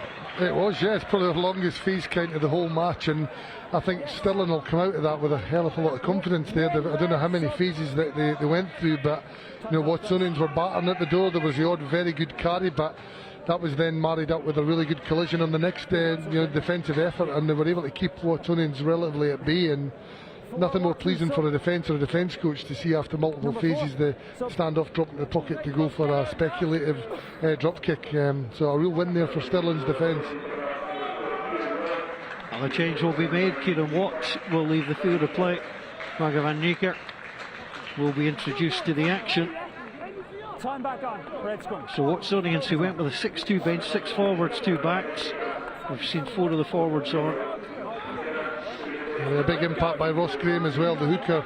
after such a solid 50 minutes from Carl Davis to be blessed with 2 hookers of that quality that can come on and not just with the set piece qualities they have, but to carry ball and be very good defenders as well. Some good experience. I'm a big supporter of Ross Graham. He was an outstanding youngster, blighted by a few injuries along his career, but what a talent he's been. Change made it prop as well. Lewis Skinner has been withdrawn, and the front row immediately goes down, and an early engagement is the problem, and the referee decided so that would go the way of Watsonians. George Breeze is the new man. Great leap there by Sam Daly. Frostwick gets the ball out. Ventnor takes it into contact. Frostwick brings it back again. Carl Main is almost away, dropped the ball, and now is the opportunity to chip it out onto that far side, but there's no advantage. And they'll come back for the knock on. Carl Main, he's a great guy to come off the bench as well. Carl Main started both against Stirling County this season. He's a 6-year-old, he carries well, he's got normally good hands, but saw that one dislodged.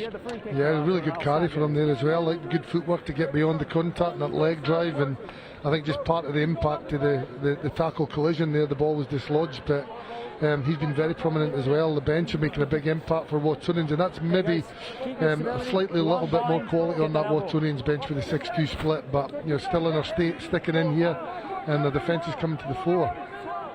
Crouch! Bind! Set! Courtway. Frostwick just shoving him, and the referee, as the scrum goes down, it was on the side there of Sam Graham's lot, went to ground early. You could just see the scrum go down, right on the side of referee Ian Kenny.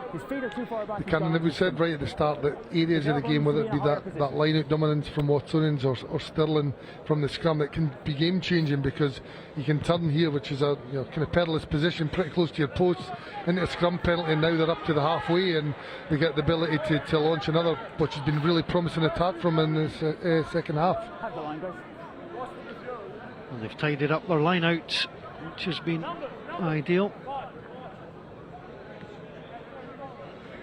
Lost 4 of their first 7 line-outs.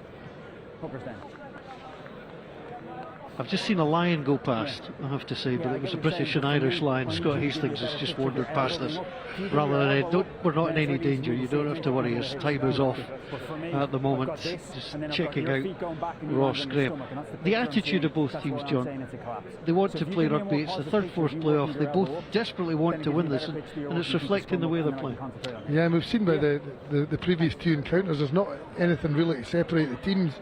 In terms of score lines and ability, then some real contrasting styles that we've seen that that ability and freedom to try and play from deep from Stirling, which is paying dividends, and a lot of structural approach from Watsons, but the balance of their game has been very good tonight as well.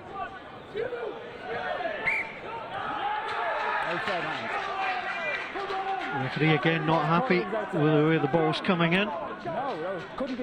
And not really on a windy night, but the referee, it's his job to ensure there's a fair contest, and on that occasion, Kennedy's throw not straight enough. They've seen a couple over on that far side. The flags aren't moving, but it's maybe just the pressure that both teams have been applying, and how much they both want it, that now you can attain for a little hooker error now and then. So 3 tries apiece. The difference is a misconversion on the 3rd try by Stirling County.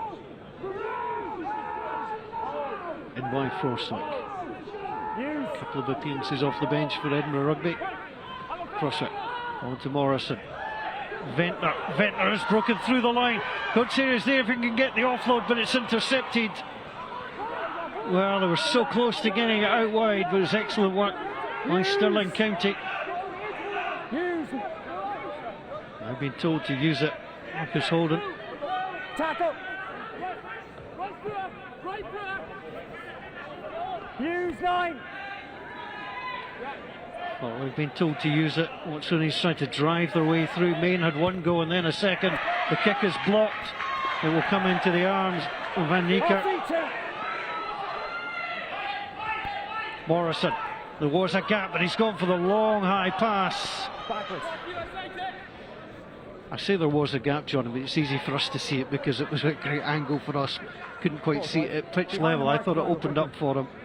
Yeah, there was, I think you could hear a lot of the comments on the field identifying that space and calling for it, and it's just that composure under a little bit of pressure there. It's a 4v1 situation rather than the big bridge pass there, just maybe to get the ball through the hands, square up on the inside shoulders and try and manipulate that space that was there. But who's on the edge there? Grant Hughes again, the 12 defending on the wing, scrapping for his team and forcing that error. Ross Graham's throw, it's been won at the back as the ball came all the way through. And again a breakdown at line out play as Bowes takes it into contact and ceremoniously dumped. George Breeze.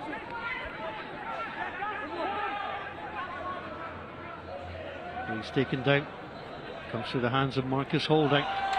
There's the run, it's beautifully done, it's used once more. The no-look pass almost worked, it just bounces off Craig Robertson, and the referee will come and play the knock-on. Stirling County certainly not afraid to try and smuggle the ball out to the line as quickly as they can. They're not there, and another couple of involvements with Grant Hughes. He got very lucky when that little wraparound play that the ball bounced back straight into his arms, and he went for maybe just a little bit too adventurous out the back pass there. He could have squared up and gave a pass there because Stirling looked like to be in a promising position down this right hand touchline again there. That pass had stuck. You see Craig Robertson in your picture, the full-back. And Kieran said, he's got a good left boot on him. He would use it to try and, pin Watsonians back, but he's also quick to join the line and offer an attacking option. It's a night for a light refreshment. Yuri.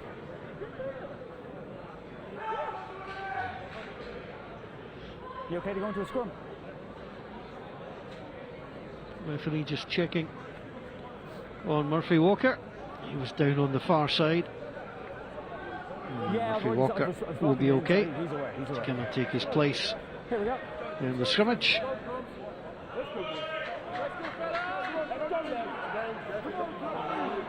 Time back on. 15. Stirling County for the first time this season have scored more than 17 points away from home. That was their sticking point on their travels. They've racked up 19. Set. FOSROC in. Gortwig just stands back. Now use. The ball is available. FOSROC. Again, they vary the first receiver. That allows Morrison to stand further back for the kick. Taken by Stephen Hamilton. Hamilton sends it across onto Robertson. Robertson tries to find Roach. They have to come back, just overcooked it. Carl Main is down at the moment. Time off with a man down. One of your players. I think it was Watsonians coaching staff that were trying to call for the offside there. Yeah, I think there's both dugouts are getting very excited now that we approach the closing stages. But there, Mark Morrison again, just on that exit there, I think it would be better if he was trying to keep his kicks into these 15 channels, because that was right down the throat there of the Stirling backline, and it was a really clever. There was a bit of space for that little kick. They're trying to find Roach on that left-hand touchline, and if that stayed in play, that would have been interesting. So there's one part of trying to be strategic with the exits, but he's got to be a little bit more precise with his kicking game, and whether they need to be contestable or down this left touchline. 2-point gap so far. 14 of 29 wins this season by under 7 points. 9 have been 3 points or less. So as a tournament, it's served up some brilliant finishes. One draw, Stirling County against the Southern Knights in week 1, 24 apiece on that occasion. Another change is being made by Stirling County. Rayner Kennedy, the skipper, will come off. Angus Fraser, we're 16. Carl Main remains down, and that's why we've not restarted the action just yet. He's still down, guys, so time's still off, okay? Yeah, we've seen 4 quality hookers tonight. Angus Fraser coming on as well, another lad that's attached to Glasgow Warriors with a bright future. Again, had a couple of injuries over the last 18 months, but he's a real exciting talent. And as I say, we've been spoiled for hookers tonight. Raynor Kennedy and Carl Davis, now Ross Graham and Angus Fraser. And it's such a crucial position. There's so much to it. It's not just the throwing, it's how you position yourself off the maul at the back, because that's become such an important game. But you're thereabouts. You're almost like an extra back row forward. We touched on that at the start of the programme as well. Yeah, the modern hooker now, there's a large number of hookers that have been converted back row players. So it's just, you get the right players, they're almost like an extra back row. They can jackal for ball. They're abrasive in their carry, they're abrasive in their contact work, their tackle, and real energy. And the modern day hooker is a special player.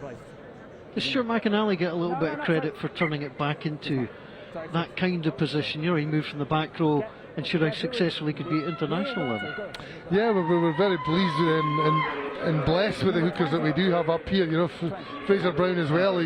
Both players have been capped at back row and hooker. What an exceptional thing to look back on, and it just shows you how important and how similar that 2 and the 7 role can be in the modern game. Carl Main has had to go off the field of play, and the man with no number, as he's known around these parts tonight, Lewis Ball, is on the field.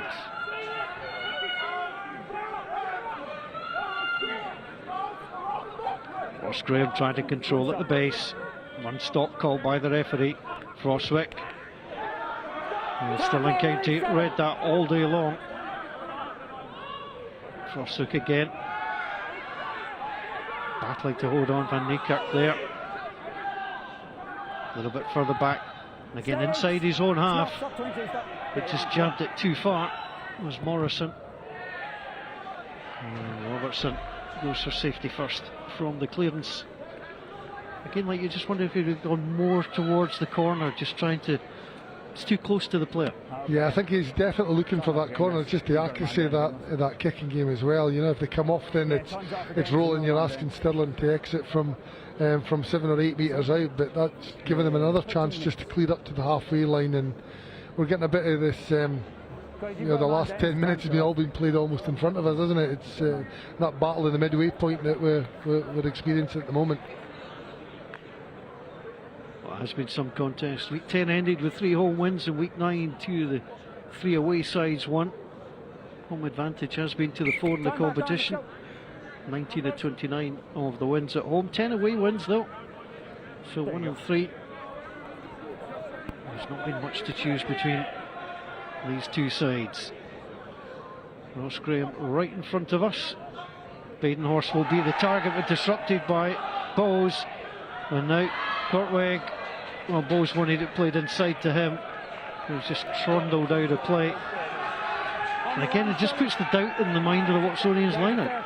It does, yeah, and look, it's a perfectly good throw there. I know when lineouts go wrong, hookers get the blame generally, but it's credit to the defences here.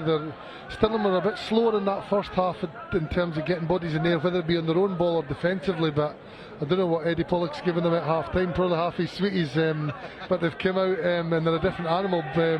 Bo's been everywhere, and he's got another important steal at the line out there. He's trying very hard for his team. Big South African lock goes in there again. Play. Tackle, release. Both benches want a penalty. They're not going to get one. Van Niekerk again taken down. Level of intensity in the game continues to nudge upwards. A 2-point game. Ron Frostwick tries to time it. Looks down at the ground. He realised that was a disappointing one. The ball bounces back, goes past Frostwick, goes to dive on it. Immediately George Arnott is with him. Again, both benches calling for offside. Referee trying to let things run. Muncaster laid back on the Watsonian side. There's no scoring in the last 16 minutes. Become a bit more attritional. Frostwick, that's a better kick. Hamilton waits for it. Taken. Smith takes him down legally. Hamilton back on his own side. Marcus Holden sends it out wide. There's nowhere for Callum Cruikshank to go. And that's about the exit. It was good defence here by Harvey Elms. It's one of them, it either works or it doesn't, because if he doesn't make that contact there, then Stirling could have been away.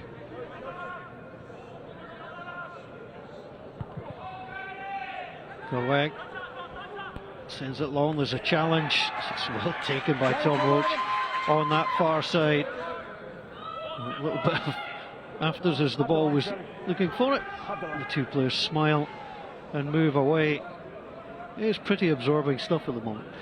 Yeah, and it gets to that last 10 minutes, it's a 2-point game, and you just have that feeling there's definitely going to be one more score in this game somewhere, and you know, if there's one more score, then somebody's going to win it, and anybody could win it at this point. So it's what we want. We'll be on the edge of our seat going into that last 10 minutes. So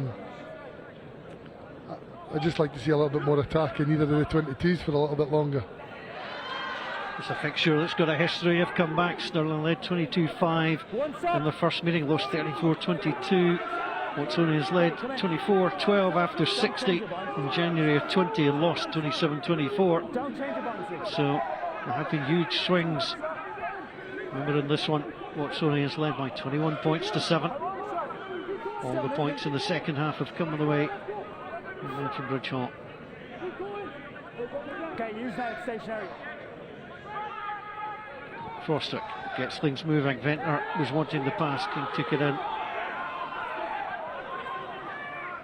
Frostic again, on to Morrison. Morrison was closed down. Holden there, then tries to hack it through, might come back to him again. And lays the ball up onto George Arnott. Arnott taken down. That's a good drive back by Watsonians. The ball spills out. Neither side can protect. And then it gets put long on that far side.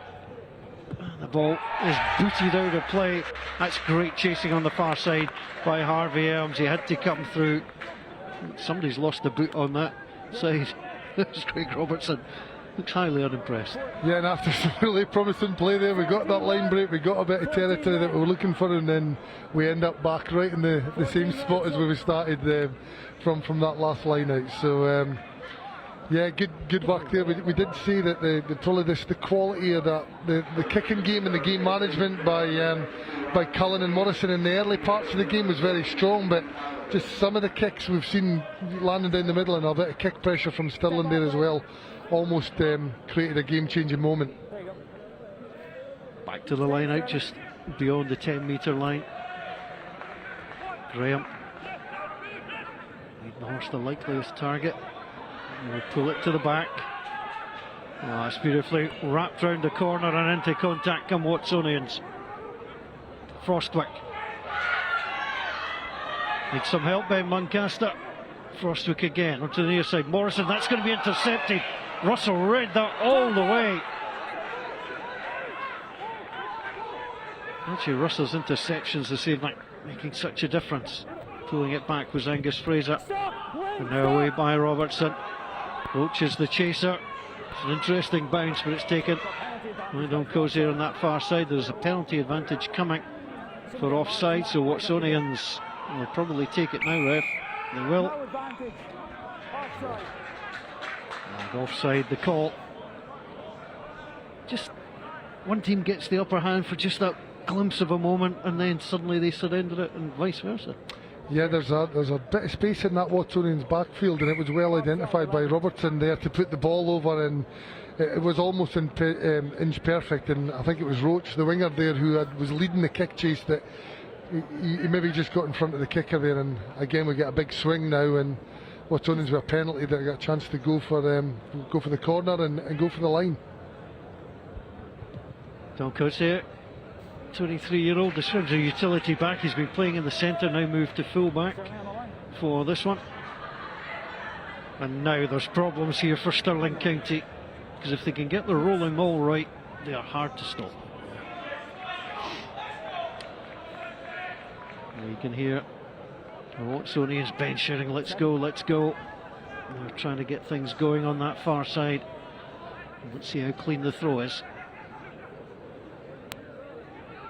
Throw is clean. Smuggled all the way back to Graham at the back. Trying to get the ball moving. Graham's going to be exposed though. Tackle has been made. FOSROC. Graham Slot did well to scoop that off the floor. FOSROC again. Muncaster had made the run.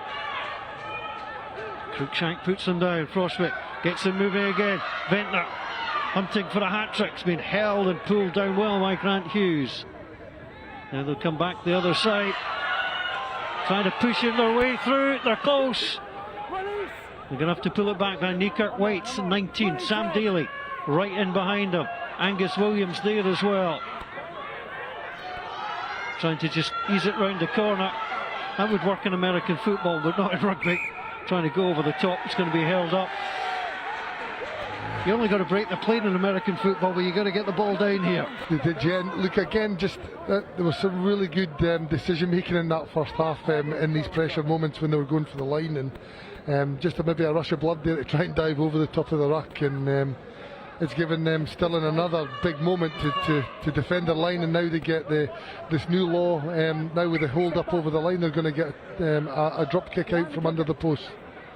Is this a law you like? It certainly means that you've got to be a lot more clinical when you are going for the line, and it's I suppose it does reward the defence, who get heavily managed by referees in that area. Sam Daly drives his way forward. Connor Gordon trying to haul him down. FOSROC onto Angus Williams. Pull back again onto Morrison. Morrison gets it through the hands. Here's Rue Smith. Smith from Coetzee. Sam Graham Slaw. Tell you what, George Arnott, Connor Gordon are having a terrific game. John Dale, Scotland's forward coach, alongside me. We'll have to pick a player of the match. Well, he can do that. There's the opportunity now. Comes back inside. FOSROC again, on to Angus Williams. Bowes brings him down. There's an opportunity for Elms to get involved. Coetzee has to go in and help him, so too Badenhorst. Again, the tackling is terrific that time. Angus Fraser.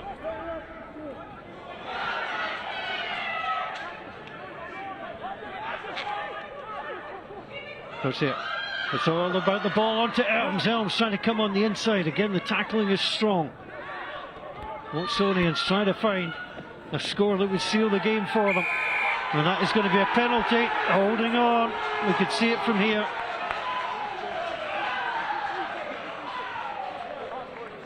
And a chance, John, for Stirling County to clear their lines and mount the attack. They've got 3 minutes left. Yeah, it's a good turnover there by Stirling. They've had that never say die attitude that you always get from Stirling teams, and you've seen by the results all year how close and how many games that they could have, should have maybe won, and been very close to. So they're going to have a couple of minutes here and maybe one more opportunity to try and turn this around. Yeah, 2 of their 4 away losses have come with a losing bonus point. They've got a man down on the far side who's Callum Cruikshank.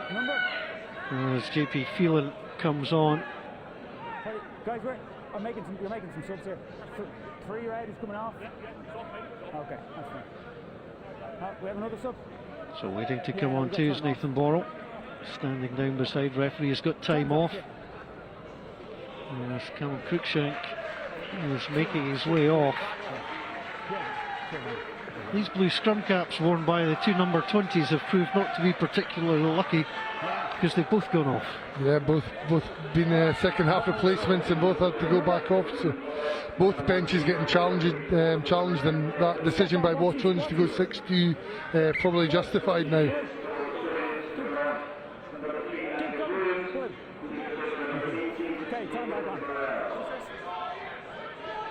So Nathan Burrell is on the field. Played 6 times last season. Now the ball gets played out through the hands once more of Hughes. Hughes on the inside. Now Bowes is held up. Stirling County have been involved in a couple of one-point games, a couple of dramatic finishes. This is another one. Holden. Russell tries to get it out. Here's Hughes. Hughes well held. He's got a man outside him in Landon Hayes. Driving in goes George Greaves, but again, holding on is the issue. Watsonians get the penalty. And it's Jordan Ventnor is the man who was in, made the tackle and made the difference. Yeah, he's had an excellent game, hasn't he? We talked about him earlier, the youngster that's in the Edinburgh ranks that's been released to play his first game tonight, and he's been outstanding. He's been on the ball, and we see him there in defensive duties there, getting a really important turnover for his team at such a critical time in the match. Well, this is now for Watsonians to manage out. 90 seconds. Watsonians have been on the receiving end, a couple of late finishes as well, one here from Heriots, which did for them. But this is now surely just about time management. But you've got to win the line out first, that's the key. You have, yeah, a big defensive set, good turnover, now just got to win that line out. Badenhorst at the front, that was the correct, clever play. Now the ball is back with Graham. One stop already. Frostwick gets the ball inside, it's on to Ventnor. Time ticking away. Frostwick. On to Daly. Daly moving it forward. Badenhorst being told to move back, so too Burrell, just to be options as receivers. Ross Graham probably the lightest of the trio. There's the man who takes it into contact. Arriving up, lads. Hughes. Being told to use it, just trying to bleed those seconds off the clock. And there's the penalty. The two players came in together, and the person providing the hinge didn't move away. There's Graham's slot, and the problem with that is you get pinged for being off your feet. You do, yeah. It's a big adjustment now that the referees are going after them. It's a big objective for them over the last few weeks of pre-latching on players, and certainly the second latch being illegal, but also then having that stability that when you do hit contact that you don't end up off your feet, as you said. So no, the referee's refereed pretty well tonight. He's been very consistent, and it's a brave big call in the last 10 seconds of the game. And Stirling, their old Achilles heel in this game tonight, can they get some possession from this line out, and can they mount an attack? Crowd really getting into this one. The line out goes the wrong way. It's been picked up by Watsonians. And the Achilles heel this evening for Stirling County has been the line out. Frostwick looks, plays the ball back. This is coming into the stand. And Watsonians, who didn't score a single point in the second half, have managed their way through and will clinch third place in the FOSROC Super 6 for 2021. John Dale alongside me. It's a thrilling contest. It was, yeah, and look, both teams played their part in what was an excellent game, and probably the game ended how it started for Stirling, just not being able to get the lion's share of possession that their backs required to mount a better challenge just through the kind of woes at the line out. And again, whether it's decision making, it's a lot of factors. It's not on anybody. It wasn't throwing issues. It's just a little bit there, and maybe the space was at the back there. But when you've just got to win possession, you give yourself that one shot to go all the way over the back there. It was a brave call, and it didn't pay off for Stirling. One of your hardest jobs tonight was trying to pick a player of the match. I mean, I watched you looking up and down the team sheet. There was so many of these guys stepped up. There was, yeah, and the pleasing thing was people that came off on that early in that second half could have been man of the match. Graham's Law came on, got in ball. Ross Graham, Carl Davies in the first half. Jordan Ventnor I thought was outstanding, and very unlucky maybe not to be the man of the match. But I thought Ben Muncaster's moments in the game, whether it be in the line out, applying that pressure that we talked about, or the steals being over ball and getting important turnovers for Watsons, or his ball carry, I thought he was shows the talent he has, and it was a really well-rounded performance by him tonight. And Stirling County, I mean, they won the second half. We can say it that way. They were 21-7 down at the half. They got the 12 points in the second half. Two fine tries, but Watson's just held on when they had to. And Stirling just a little bit of indiscipline, if you like, penalties at the wrong time just allowed Watsonians to re-establish themselves in their opponent's half. Yeah, maybe that 8 or 10 minutes just before half time where they conceded the 2 tries was really the worst period of the game, even outside of the early issues around the line. It just silly penalties in the middle of the field, not getting on the right side of the referee and ending up defending the try line inevitably too much in that period, and 14 points conceded just before half time. What a brave effort to try and claw it back, and they could have clawed it back if the kick had gone over, but they've just fallen a little bit short tonight. Yeah, Andrew Gowdy, 2-3 from the conversions. He'd be a little bit disappointed he didn't nail the third one. So the guard of honour just being given. They are Watsonians for the visitors, Stirling County. Man of the match, Ben Muncaster, played so well for all the reasons that John outlined. But you could see big smile on the face of the Watsonians. Number 6, our player of the match. Match played in good spirit as well. No yellow cards. The referee controlled it well. Good communication with the players, and that's what they want. They were, yeah, and I think that was an impressive performance. There was nothing there at all that you could see was controversial. He managed the big moments well, and none more so in that last 10 seconds. He applied the law perfectly, and I think that made for the game. We're quick to criticise referees, and it's a tough old game, and it's a complex game, and I thought he got it bang on tonight.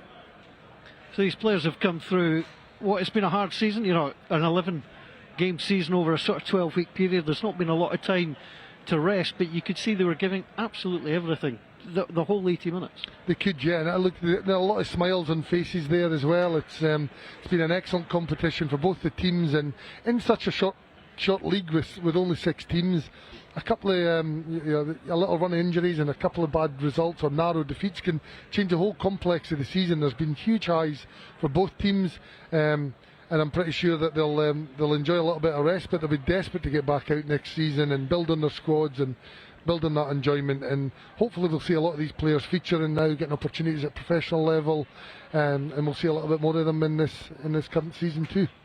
And the coaching staff as well. I mean, Fergus Pringle leading the coaching staff for Watsonians, Ben Cairns for Stirling County. There's teaching moments, and you're trying to bring the squads together, but what's impressed me most, John, is just the general attitude of how they want to play the game, and that's come from all 6 coaches. Yeah, really refreshing. And we talk about the players and the benefits for the players and around it, and supporters, but the development of coaches as well. We've got some fantastic coaches coming through here. Ben Cairns, and we've got Nicky Walker, ex-international player, in the ranks here with Fergus. We've got Bob Christie down there in the Southern Knights, Pat MacArthur, Pete Horn, Robbie, Rob Harley. These guys, all players that want to start the process of trying to be coaches, and it's an excellent breeding ground for that as well. And look, it's just been such a big win. This second season of Super 6 has really hit the ground now, and what level to build on next year. Let's have a look back at the highlights of the match that we've just watched here at Myerside.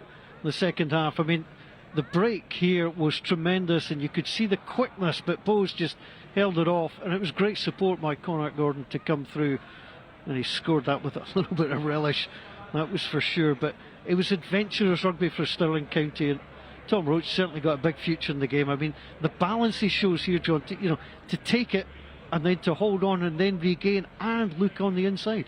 Yeah, and as we said, his opportunities were limited based on the supply line possession being cut continuously throughout the game, but the moments he had were huge. And we mentioned a lot of Watsonians players earlier, but that midfield, Grant Hughes, Archie Russell, Craig Robertson at the back there as well, and Roach were outstanding. They all played huge parts. Murphy Walker had the edge in the scrum, and as I say, it's an excellent show, some excellent play on show, and this excellent individual moment from a top player who's really lit up this competition for Stirling.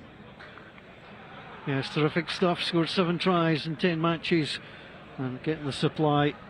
And again, excellent work by Byron Bose on the deck to fire the ball across. And of course they were buoyed by this, and then just terrific break. Archie Russell was on the break. I mean, he really motored his way through in the last gasp tackle, just couldn't get there in time. There's that man Bose again with a little show and go, getting through that gap. great skill set to go out the back door. But Archie Russell, he's another player that's been really consistent. He's been really playing well this season again, now that he's got some of these injuries behind him, looking strong and powerful, and had some big moments in this game tonight. 2 intercepts and that well-worked try. Yeah, Branabout, he spotted the gap beautifully, and that made it. And Coatsy just couldn't get across with a tackle. You can see every ounce of effort stretching there from Archie Russell as he's made his way on the line. That brought at 21-19, and that was how the was to stay. Let's go to our man of the match presentation. Angus Williams, the Watsonians skipper, is getting ready downside, pitch side. Ben Muncaster is there to receive the Player of the Match award. Handshake from the skipper. The medal very much deserved, and plenty of pictures to come. And that was well played from Ben Muncaster. Terrific evening's play from him. It's been a good evening here at Myerside. We hope you've enjoyed all of the action. That the full-time scoreline: Watsonians Rugby 21, Stirling County 19. Watsonians confirmed in third place in the FOSROC Super 6. Thanks for joining us tonight, and for the last 11 weeks indeed. Tomorrow's game between Heriots Rugby and Boroughmuir Bears will decide who finishes 5th and 6th. And then on Sunday we'll find out if it'll be the Southern Knights or the Ayrshire Bulls will be crowned 2021 FOSROC Super 6 champions. I know John and I got along to that game, really looking forward to it. Highlights of all the weekend's games will be shown on a special highlights programme on the BBC Scotland channel on Sunday night at 7:15. And as usual, all the highlights will be available on Scottish Rugby website on Monday morning. You can keep up to date with all the latest news from the FOSROC Super 6 on Twitter and at Super 6 Rugby. Thanks for watching. We hope you've enjoyed all the action. Thanks to the crew who've brought you all this rugby on a Friday night. From John and from myself, I'll leave you the final scoreline: Watsonians Rugby 21, Stirling County 19. A very good night to you.